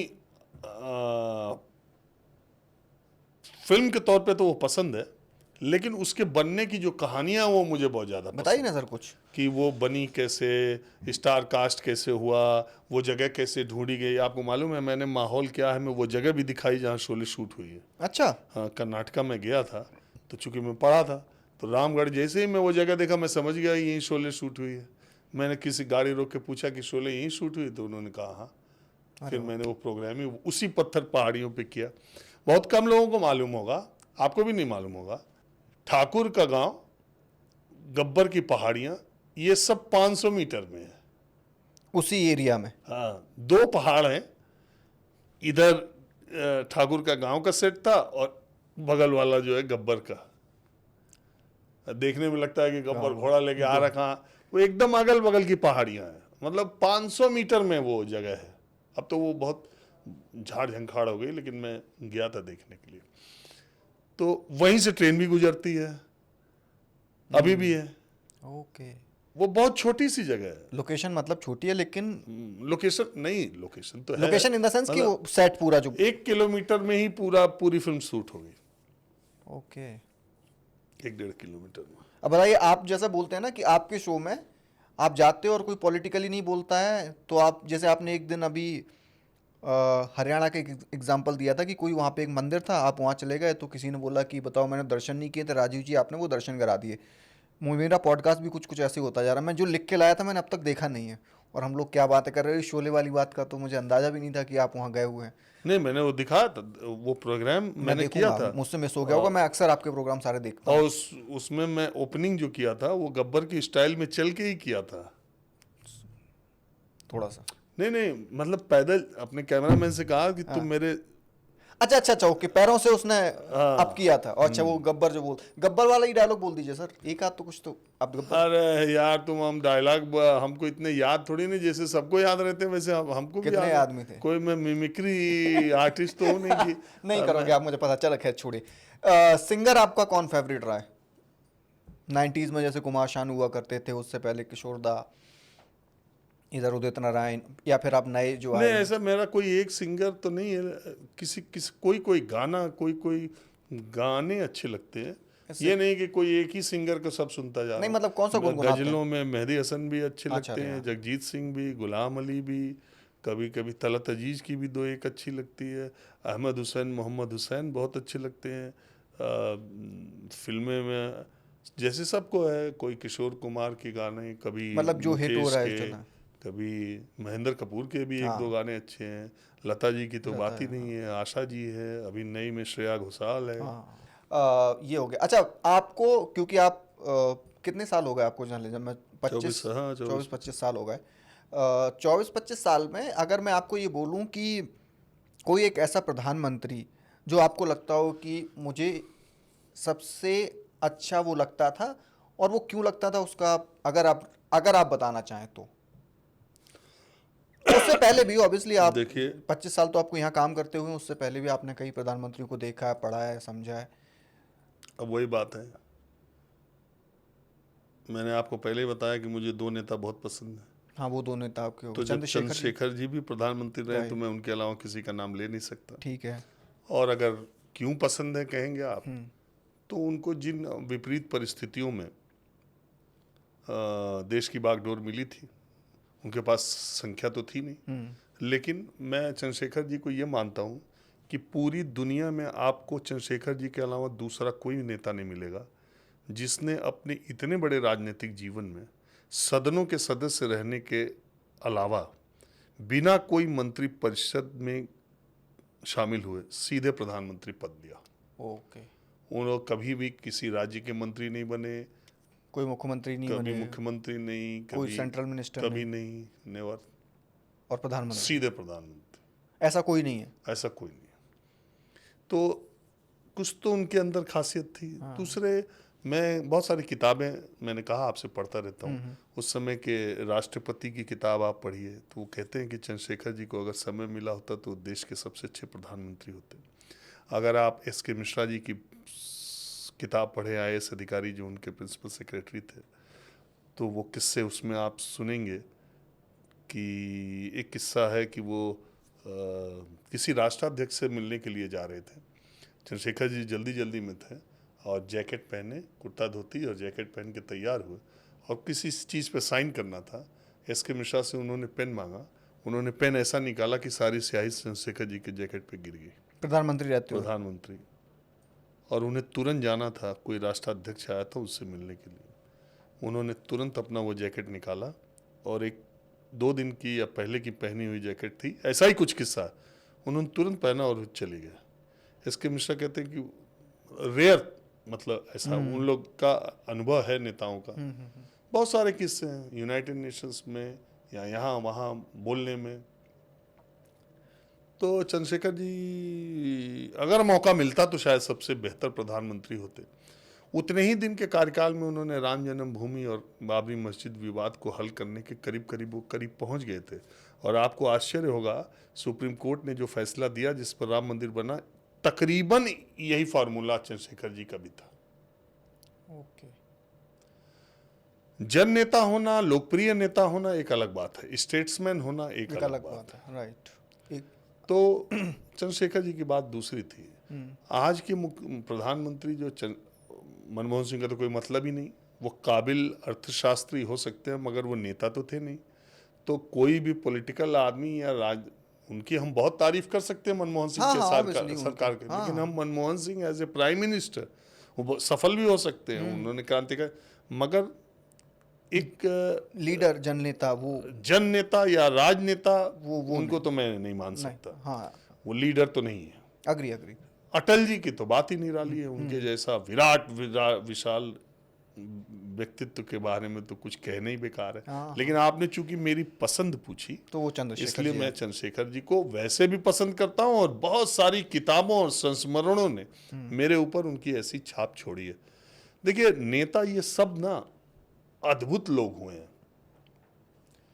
अद्भुत इसलिए हुए हैं, मैं ये मानता हूं कि ये जब भी जाओ मिलते थे, आप उनके पास और लोग भी बैठे रहते थे। ठीक है। अब मैं आपको ऐसे कई किस्से सुना सकता हूं। अब जैसे भैरव सिंह शेखावत जी थे, क्या अद्भुत आदमी थे यार। आप जाइए, दरवाजा खुला हुआ है। अच्छा, ये लोग ऐसे नेता थे कि अगर इनके घर 10-20 लोग ना बैठे रहे तो बीमार पड़ जाए। आपके नेता हैं, दरवाजा बंद है, सिक्योरिटी है, गार्ड बोल रहा है ना, पहले ही सीटी बजा रहा है। हाँ, एकदम कॉर्पोरेट कल्चर में आपका अपॉइंटमेंट है कि नहीं है, तो 15 मिनट कहाँ, मिलिए, चलिए। अब भैरव सिंह शेखावत के यहाँ मैं गया, बैठे थे ऐसे, चेतन चौहान जी बैठे थे, मैं बैठा, चेतन चौहान और भैरव सिंह शेखावत। भैरव सिंह शेखावत ने उठाया पान मसाला, पहले से खा रहे थे और खा लिया। पूरा मुंह उनका पान मसाले से भरा हुआ था। तो चेतन चौहान ने कहा कि बाबूजी आप छोड़ दीजिए, इतना खाते हैं 1 मिनट में आपका मुंह खाली नहीं होता। तो उन्होंने कुछ बोला ऐसे 88, 87, 89 कुछ अपनी उम्र बताई, या 79, मतलब 80 के पास, मतलब एग्जैक्ट मुझे याद नहीं। तो उन्होंने कहा तुम्हारी कितनी उम्र है? तो 22 साल वो बड़े थे, 23 साल उस समय, चेतन चौहान से। बोले मुझे प्रोस्टेट का कैंसर पहले हो चुका है, एक कैंसर तो पहले ही हो चुका है, और ये खाते खाते मैं इस उम्र में हो गया। पहले मेरी उम्र तक जी जाओ, फिर मुझे आकर के तुम ज्ञान देना। चेतन चौहान साहब का कोरोना में बड़ा असामयिक निधन हो गया। ठीक है। तो अब जैसे आप बीपी सिंह थे, बीपी सिंह को ब्लड कैंसर था, आप जानते हैं? नहीं, मुझे नहीं पता सर। तो बीपी सिंह को ब्लड कैंसर था, वो अपना इलाज कराते थे। तो उनको जो है कीमो, वो अपना खुद ब्लड कैंसर की दुनिया में जितनी किताबें छपी थी सब पढ़ लिए वो। अच्छा, इसी दौरान। ठीक है। तो वो डायलिसिस कराते थे अपना, उन्होंने कीमो सीमो नहीं कराया था। ठीक है। तो डायलिसिस कराते थे। तो अपोलो में ही, जहाँ तक मुझे याद आ रहा, चलिए नाम नहीं लेता हूँ इसलिए कि अस्पताल, एक निजी अस्पताल में वो डायलिसिस कराते थे, उनको बुखार हो जाता था। या एम्स में कराते थे, निजी अस्पताल में कराते थे तो नहीं, या एम्स में, मतलब एक अस्पताल में कराने में डायलिसिस उनको बुखार हो जाता था। ठीक है।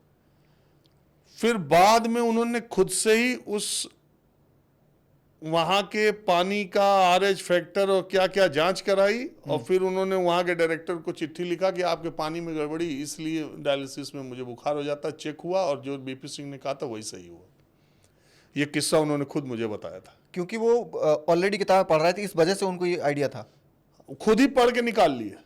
अच्छा, पढ़ के निकाल लिए कि फीवर क्यों आता है। हाँ, वो खुद ही निकाल लिया उतने बड़े अस्पताल में। अब मैं भूल रहा हूँ दिल्ली का वो कौन सा ठीक है, नाम अस्पताल, लेना भी नहीं चाहिए। हाँ कौन सा अस्पताल मैं भूल रहा हूँ। उसके बीपी सिंह जी ने वहाँ के डायरेक्टर को चिट्ठी लिखी कि आपके पानी में ये गड़बड़ी है जिसकी वजह से डायलिसिस होने में, अब क्या उसका सिस्टम था अब नहीं जानते, लेकिन पूरा घटना हमको उस तरह से याद नहीं आ रही है।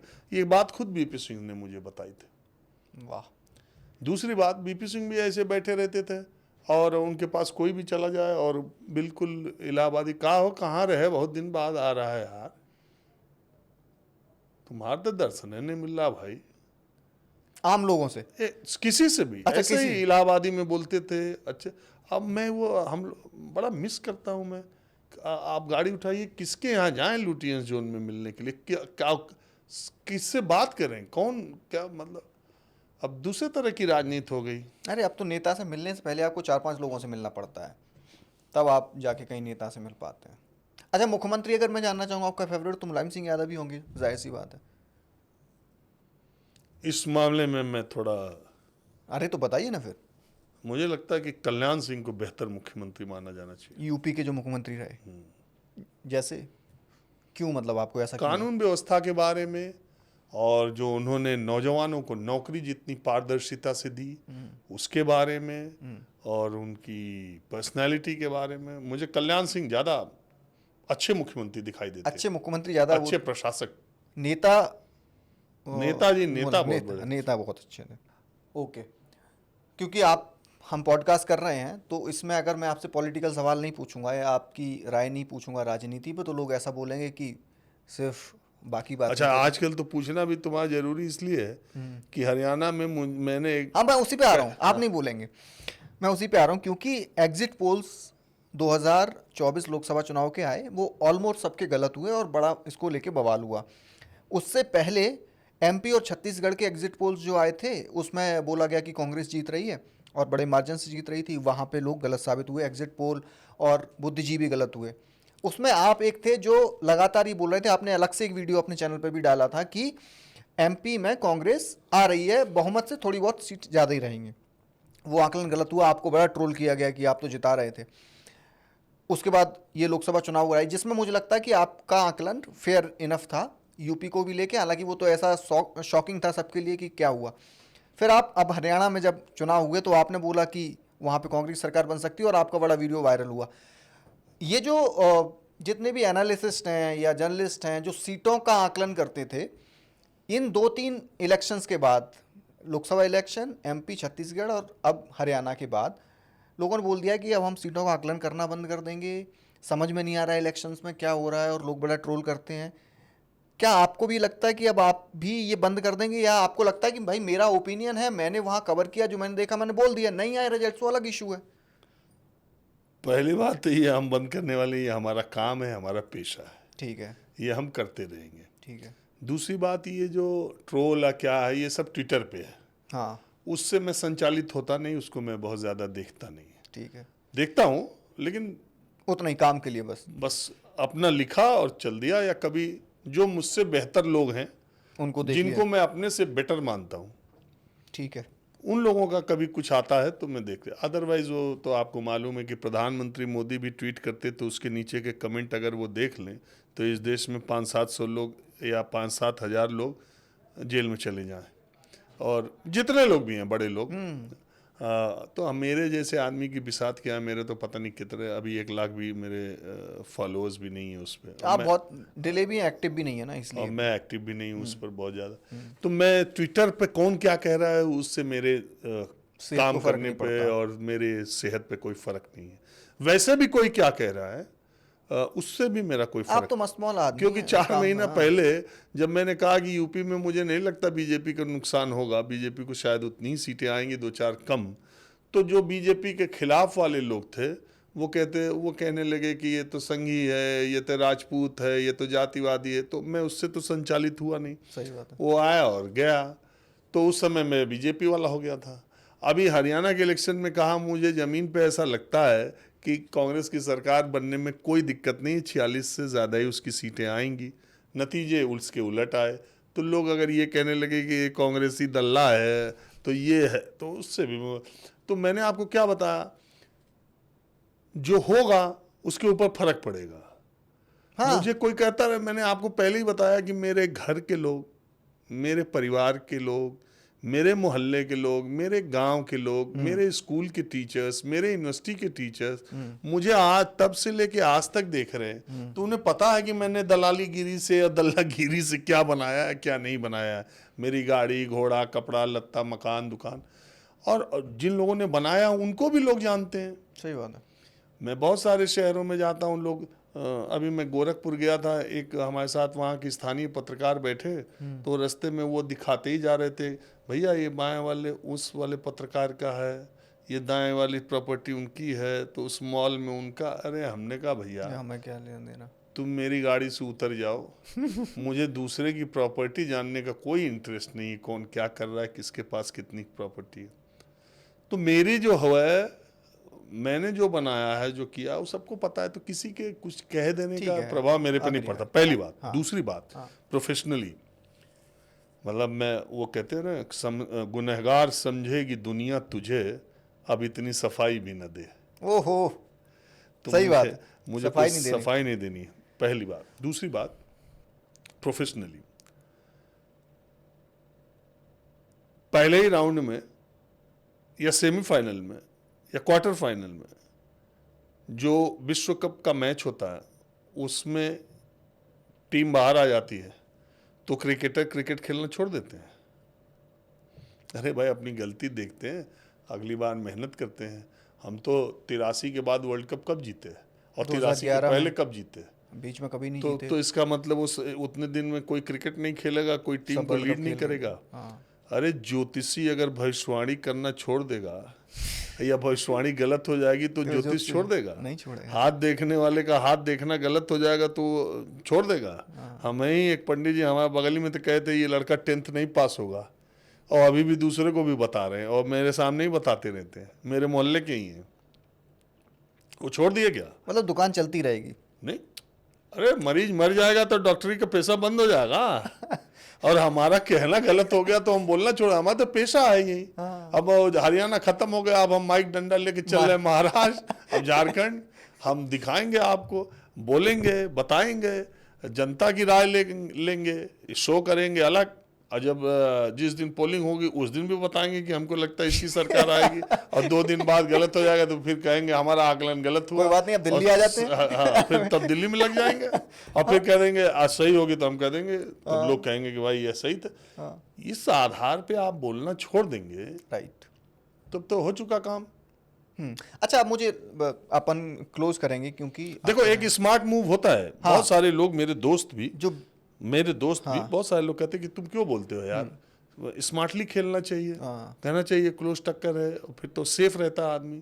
हम कहे यार, ये हमने जिंदगी में एक फलसफे पे काम किया, गलत रास्ते पे चल निकलो बजाय इसके कि जिंदगी भर दोराहे पर खड़े रहो।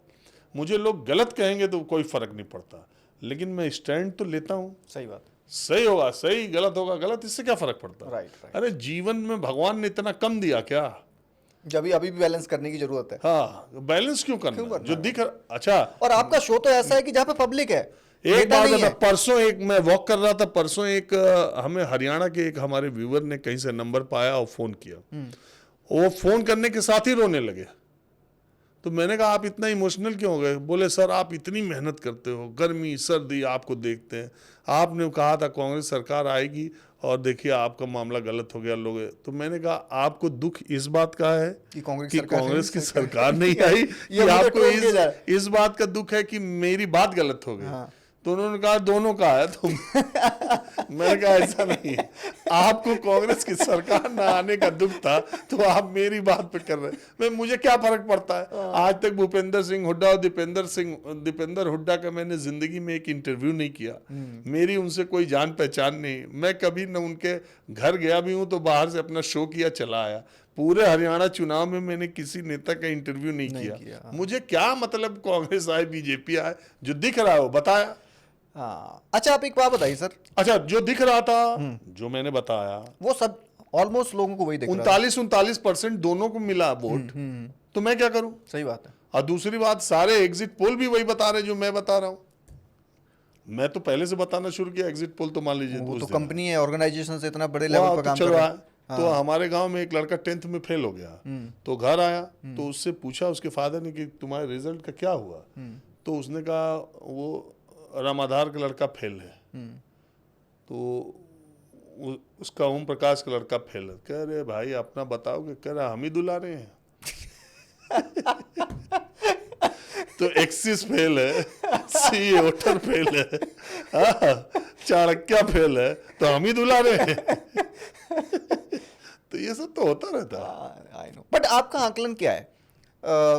जब लोकसभा चुनाव हो रहे थे, मुझे पर्सनली ऐसा लगता है, क्योंकि मैं उस सिस्टम में काम करता हूँ और आप उस समय कवर कर रहे थे, कि 400 पार के नारे लग रहे थे। हम सबको पता था कि 400 तो नहीं आ रही हैं, बट शायद बहुत कम लोगों को ऐसा लग रहा था कि यूपी में जितना लॉस बीजेपी को हुआ है वो नहीं होगा, और प्लस 240 का शायद किसी ने ना सोचा हो कि 240 पे बीजेपी आ जाएगी और कांग्रेस अपना डबल कर लेगी। मतलब वो 50-55 के आसपास थे, 100 के आसपास पहुंच गए।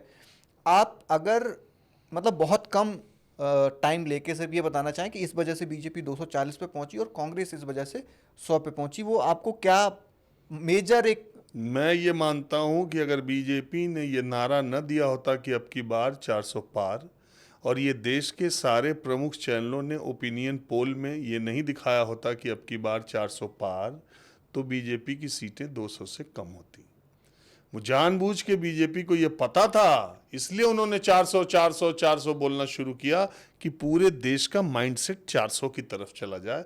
लोग ये ना चर्चा करें कि मोदी आ रहे हैं कि नहीं आ रहे हैं, लोग ये चर्चा करें कि 400 मिल रही है कि नहीं मिल रही है। एक दूसरा, उनके 400 पार कहने का जो डिमेरिट, वो आरक्षण खत्म होने या संविधान बदलने की तरफ गया, जिसका नुकसान उन्हें उत्तर प्रदेश में सबसे ज्यादा उठाना पड़ा। दलित वोट इंडिया गठबंधन को गए, साफ दिखाई दिया, मायावती को नहीं मिला उतना, 10% वोट कम हुआ मायावती का। तो इसलिए मैं 400 पार कर, वैसे ही जैसे अनिल विज ने अम्बाला कैंट की सीट जीतने के लिए यह नारा दिया कि मैं मुख्यमंत्री का दावेदार हूं, मैं मुख्यमंत्री आवास में भेंट होगी, हाँ, बोलेंगे लोगों में ये हो जाए कि ये सबसे सीनियर है, अगर ये जीतेंगे तो ये मुख्यमंत्री बनेंगे। उनका फंसा हुआ था काफी, तो 5,000 वोट से जीते, 5500 से, वो भी किससे? निर्दल, चित्रा सरवारा से। राइट। अगर चित्रा सरवारा कांग्रेस से टिकट पा जाती तो अनिल विज चुनाव हार जाते। ये साफ दिखाई दे रहा है जो मिले हैं वोट। अब अगर मगर की बात नहीं है। तो इसी तरह मुझे लगता है कि कांग्रेस पार्टी, बीजेपी ने 400 पार का नारा दिया इसी वजह से था, और अब लगता है। और दूसरी बात है, देखिए हमेशा कहा जाता है ना कि मोदी जी को प्राइम मिनिस्टर बनने के लिए 240-250 सीट चाहिए, राहुल गांधी को प्राइम मिनिस्टर बनने के लिए 125 सीट चाहिए। अगर 25 सीट कांग्रेस को मिली होती और 25-30 मिल जाती, मिल सकती थी, या जो भी है, तो अगर 125-130 सीट राहुल गांधी पा जाते तो वो प्रधानमंत्री बन जाए। आप मानते हैं बात? हाँ। तो बन जाते। तो कांग्रेस जहां थी वहां से यहां तक बहुत आ गई यार। अब ठीक है, हरियाणा में उसकी सरकार नहीं बनी, नहीं। उसे 39% वोट मिला ना, 37 सीट तो मिली। मैं कुछ और बोल रहा था, वो तो सबको पता है कि आ गए। मैं ये जानना चाह रहा था कि जो लॉस हुआ बीजेपी का, वो किस, मतलब आपको क्या फैक्टर लगेगी जिसकी वजह से बीजेपी का लॉस हुआ? 2-3, वो 400 नारे से जो बीजेपी का वोट था वो बहुत जगह निकला ही नहीं। मोदी जी तो 400 पाई रहे हैं, अब इसको हरा देना है। उत्तर प्रदेश में 20 सीटें ऐसे ही हार गए भाजपा वाले। 10 साल से सांसद बने थे, किसी को चेहरा नहीं दिखा रहे थे, किसी का काम नहीं कर रहे थे। लोगों ने कहा मोदी जी तो प्राइम मिनिस्टर बन ही रहे हैं, 400 तो आ ही रही, इसको हराना है, इसको अब संसद नहीं भेजना है। 10 साल से पड़ा है, किसी काम कर नहीं, इसी चक्कर में 20 हार गए वो। ओके, सांसदों की एंटी इनकम्बेंसी थी। ओके, ठीक है। और कांग्रेस का आपको क्या लगता है किस वजह से वो डबल कर गए? कांग्रेस का सब कई राज्यों में उनकी सरकार आई तो उसकी वजह से अच्छा हो गया। जैसे कर्नाटक में उनका पहले से बेहतर हुआ। हाँ। जितना होना चाहिए उतना तो नहीं हुआ। हाँ, उतना नहीं हुआ। उत्तर प्रदेश में अखिलेश के साथ गठबंधन, वही संविधान वाली बात जो मैं कह रहा हूँ, उसका फायदा कांग्रेस पार्टी को मिला, इंडिया गठबंधन का। ऐसे ही अलग अलग जगहों पर उनको फायदा मिला, सीटें बढ़ी, लेकिन जितनी बढ़नी चाहिए तो उतनी भी नहीं बढ़ी। हाँ। लेकिन चूंकि पूरा देश ये मान रहा था कि 400 सीटें एनडीए की आएंगी, इसलिए बीजेपी के लिए वो झटके वाला चुनाव था। हाँ, क्योंकि अच्छा, उसमें वो राम मंदिर वाला फैक्टर भी काम नहीं आया, लोग ऐसा कुछ नहीं काम आया। मैं आपको बता रहा हूँ, अगर 400 का नारा नहीं देते तो शायद 200 से नीचे चले जाते, और ये चैनल ना दिखाते ओपिनियन पोल। तो अच्छा, आप बताइए कि कितने साल हो गए माहौल के आपको? मेरे ख्याल से 2013 में शुरू किया था, 12 में, 13 में, 13 में शुरू किया था ना? 13 में मैंने शुरू किया, तब दिल्ली एक्सप्रेस इसका नाम था, ट्रेन में कुछ शो करने के लिए आप गए थे, मुझे मैं तब था, मतलब बहुत जूनियर था जब आप ये जब कर रहे थे, तब मुझे 2015 से मैंने इसका नाम माहौल क्या है दिया, जब दिल्ली के चुनाव हुए थे। हाँ हाँ हाँ। तब से 15 से ये नाम था। तब चुनाव करता था सिर्फ। अब तो रेगुलर हो गया, ये 2019 नवंबर, यानी 5 साल हो गए जब रोज है, रोज जा रहा है। Very good. हाँ, तो मतलब उस शो में कभी भी शायद रुकावट नहीं आई और वो लगातार ही गया है, ग्राउंड पे आप लगातार रहते हैं, इसीलिए शायद आपका लोगों में इतना प्यार है कि आप जाते हैं। और मैंने तो कई बार देखा है ना, आपका शो शुरू, राजीव जी फोटो, तो आप बोलते हो कि रुक जाओ, अरे नहीं मैं तो आपका शो देखता हूँ। खैर, बहुत पॉपुलर हुआ है शो, और मैंने जैसा आपको पहले ही बताया कि सारी पार्टीज़ में सर्कुलेशन में रहता है, ठीक है। अब ऐसा तो है नहीं कि आपको हर कोई अच्छा ही बोलेगा, कोई कुछ बोलेगा, कोई कुछ अरे बोलेगा, आप भाई, अपना काम उनको करते पूरा रहिए। अधिकार। एक हाँ। बात बताइए, जीवन में समय से ज्यादा महत्वपूर्ण कुछ भी नहीं है। हाँ। मैं किसी को, मैंने आपको क्या बोला, मैं थिएटर देखने नहीं जाता हूँ, फिल्में देखने। मैं अपनी जिंदगी में किसी को 45 मिनट अपने अलावा नहीं देख सकता। आप बोलिए, अपने अलावा मैं किसी को 45 मिनट नहीं देख सकते। ये सेल्फ ऑब्सेशन भी आप कह सकते हैं, लेकिन मैं देखता कई वजहों से हूँ। हाँ, वो कि मुझे पता है। इसमें क्या सुधार हो सकता राइट, है, राइट, क्या। वो। अब गाड़ी में मैं बैठता हूँ तो मैं अपने ही वीडियो देखता हूँ। क्यों? तो फिर आप ये सोचिए कि अगर मेरे YouTube व्यूज अच्छे आ रहे हैं, जिसको आप लोग अच्छा कहते हैं कि अच्छा आ रहा है, कोई आदमी मुझे 45 मिनट सुन रहा है, और रोज सुन रहा है, अक्सर से सुन रहा है, उससे पूरा अधिकार है कि अगर मेरी कोई बात Criticize करे, उसको हाँ। नहीं ठीक लगती है तो मुझे गाली दे, मुझे नापसंद करे, मेरा जो है ब्लॉक कर दे, मुझे देखना बंद कर दे, मेरे अकाउंट को न देखे, मेरे प्रोग्राम को न देखे, उससे पूरा अधिकार है। भाई, इंडियन क्रिकेट टीम हारती है, पाकिस्तान की टीम हारती है, तो खिलाड़ियों पर पथराव हो जाता सही है, बात। लोग टीवी फोड़ देते हैं, उनको देखना नहीं चाहिए। उसको पूरा अधिकार है भाई, जैसा आपका प्रदर्शन है वैसा लोगों का रिएक्शन है। सही बात। अगर आप बेहतर करेंगे आपको बेहतर मिलेगा, अगर आप गलत हो जाते हैं तो लोग गुस्सा भी नहीं उतारते हैं। तो अब आप इतने ही पर खुश रहिए कि ईश्वर ने आपको ऐसी जगह पहुंचा दिया कि है लोग क्रिटिसाइज कर कि रहे हैं। लोग आपकी आलोचना भी कर रहे हैं और आपकी तारीफ भी कर रहे हैं। राइट, ठीक है sir, thank you so much, आपने इतना बहुत टाइम दिया। बहुत शुक्रिया। मेरे ख्याल से बहुत रिकॉर्ड कर लिया हमने, 2 घंटे का ऑलमोस्ट रिकॉर्ड किया है। और क्योंकि आपके साथ मैंने काम किया है तो वो कंफर्ट जोन भी ज़्यादा रहता है, शायद इसलिए भी ज़्यादा बात होगी। 2-3 चीज़ें मैं आपके बारे में बता दूं, जो मैं ऑन कैमरा ये बात बता रहा हूँ कि आप उन लोगों में से हैं जो लोग बोलते हैं ना कि आप बहुत शालीन हैं, आप बहुत मिलनसार हैं लोगों के साथ। उसके एग्जाम्पल मैं 1-2 देता हूँ कि आप इस बात पर सहमति भी देंगे कि हर 2 महीने में आपका कॉल मुझे आ जाता है, जबकि मैं आपसे बहुत जूनियर हूँ, मेरा आपके लेवल का कोई स्तर नहीं है। उसके बाद में भी, क्या हाल है, वीडियो देख रहे हो, अरे बताओ कुछ अच्छा कर सकते हैं, और तुम्हारा क्या चल रहा है। मैं तो आपको ध्यान होगा, जब मैंने पहला सीजन का पॉडकास्ट किया था तब आपका फ़ोन आया था मुझे, और आपने बोला था कि वेरी गुड, शुरू कर दिया है, करते रहो। और वहाँ से लेके यहाँ तक मुझे 2 साल आई थिंक हो गए, जब मैं आप उस कंपनी में नहीं हूँ, वहाँ से लेकर आप तक आप हर 2 महीने मुझे फ़ोन करते हैं। और बहुत रेयर लोग हैं जो मुझे फ़ोन करते हैं, मतलब लोग जब होते हो तो भले ही बात कर लेते हैं। तो इससे मैं अंदाज़ा लगा सकता हूँ कि अगर आप मुझे कॉल कर सकते हैं, रिप्लाई कर सकते हैं, बात कर सकते हैं, और कभी भी बैक कॉल कर सकते हैं, तो आप बाकी लोगों के साथ कैसा आपका बिहेव होगा, इससे समझ में आता है। और मुझे ध्यान है, जब मैं काम करता था और आप जब आते थे वीडियो देखने के लिए, तो आपको ध्यान होगा, दाढ़ी नमकीन निकालो, ध्यान है ना आपको? तो मेरे पास हमेशा नमकीन होती थी और मैं आपको नमकीन खिलाता था। ऐसा है, मैं इसलिए कहता हूँ दाढ़ी मैं इसका नाम प्यार से मैं दाढ़ी ही बुलाता हूँ। तो मैंने क्या बोला, हम उम्र के एक बहुत दूसरे पड़ाव में नौकरी में आए। हमने दुनिया पहले देखी, नौकरी बाद में पाई। राइट। बहुत लोग कम उम्र में 23, 24, 25 साल में जो लोग नौकरियां पा जाते हैं उनको अनुभव देर से होता है, हमें अनुभव पहले हो गया, नौकरी बाद में आई। तो हमारे बहुत बुरे फेज भी रहे हैं, हम बेरोजगार रहे हैं, हमारे पास खाने को भी पैसे नहीं रहते थे, ऐसा नहीं कि इतने गरीब थे, आदतन फक्कड़गिरी जिसको कहते। तो उस समय हमने रियलाइज किया कि आपके टफ टाइम्स में जो अच्छे से बात करता है, जो अच्छे से मिलता है, जब आप अपनी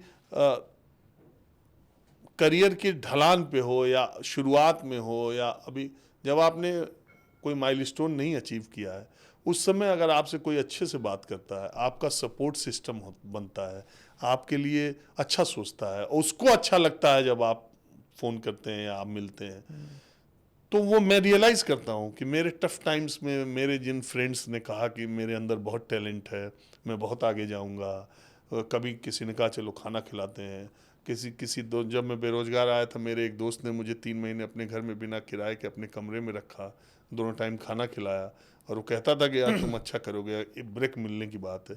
मेरे और सारे फ्रेंड्स भी बोलते रहते थे, मेरे कुछ रिश्तेदार भी जो बहुत क्लोज नहीं थे उन्होंने भी मुझे सहयोग किया, मेरे कुछ टीचर्स हमेशा मुझको फ़ोन करके कहते थे कुछ हुआ, अबे तुम्हारा होगा, बढ़िया होगा ये। तो फिर मुझे ये लर्निंग्स हैं लाइफ की। तो मैं जब भी नए बच्चे तुम्हारे जैसे या तुमसे छोटे भी जब वो कुछ अच्छा करते हैं, जिनके में पोटेंशियल दिखता है, तो मैं उनको चीयर अप करता रहता हूँ, उनका मॉरल बूस्टअप करता रहता हूँ। देखो अपने से बड़ों की चापलूसी के लिए तो सब लोग फोन करते रहते हैं ठीक है, अपने से छोटे जो है, जो क्राइसिस में है या जो अभी आपसे बहुत डिमोटिवेट हैं, वो उनको मोटिवेट करना हमारा काम है ना। तो मैं इसलिए आप लोगों को फ़ोन करते रहता हूँ। आप जैसे बहुत लोग हैं जो हमसे 20-20 साल छोटे हैं और उनको हम फ़ोन करके बोलते रहते कोई दिक्कत हो आओ, साथ खाते पीते हैं। कोई बेरोजगार है जाओ, मेरा घर खुला है, कुछ नहीं तो खाने और पीने खाने और रहने की व्यवस्था मेरे यहाँ व्यवस्था। कोई भी आदमी जो मेरे साथ नौकरी किया है, मेरा जूनियर है, मेरे हॉस्टल का है, मेरा घर उसके लिए खाने और रहने के लिए हमेशा खुला है। और वो जितने दिन चाहे दिल्ली में स्ट्रगल करे, ये 2 चीज़ की जिम्मेदारी हमारी है। तो मैं सबसे बोलता रहता हूँ। बस इतना ही बड़प्पन और इतनी सम्मान लोगों के लिए हो तो फिर दुनिया कहाँ पहुँच जाए। Sir thank you so much sir, आपका बहुत बहुत शुक्रिया। बहुत सारी बातें करी आपने आज और मज़ा आ गया आपके साथ बात करके। आप सभी का बहुत बहुत शुक्रिया सर। सब्सक्राइब करने के लिए अगर आप बोल देंगे to be honest with Hemant, तो शायद ज़्यादा लोग सब्सक्राइब कर लेंगे। हेमंत हमारे साथ नौकरी किए, मतलब मैं इनके साथ किया। अरे नहीं सर, मैं आपके ये साथ। हमसे बहुत छोटे भी हैं, लेकिन सोशल मीडिया की, यूट्यूब की इनको बहुत अच्छी जानकारी है। शुरुआती दिनों में जब मुझे नहीं मालूम था, ये 2-3 लोग ऐसे हैं, एक नंदन है, एक हेमंत हैं, ये लोग मुझे बहुत मोटिवेट करते थे कि सर सोशल मीडिया पर आपका बहुत अच्छा चलता है, आपको और करना चाहिए, और इसका ये गणित है, वो गणित है। जब देश में बहुत कम लोग कोरोना के पहले जानते थे, उसमें हेमंत भी जानते हैं, और अब इन्होंने एक to be honest with Hemant शुरू किया है। तो आप इनके चैनल को सब्सक्राइब कीजिए। बहुत ऊर्जावान व्यक्ति हैं और नौजवान हैं, इटावा के रहने वाले हैं और तो इनके चैनल को आप सब्सक्राइब कीजिए, लाइक कीजिए, ज़्यादा से ज़्यादा फॉरवर्ड कीजिए, लोगों से बोलिए कि to be honest with Hemant देखिए, उनको अच्छा कंटेंट मिलेगा। क्या बात है सर, अब तो आप प्रो हो गए एकदम social media. Thank you so much sir, thank you so much.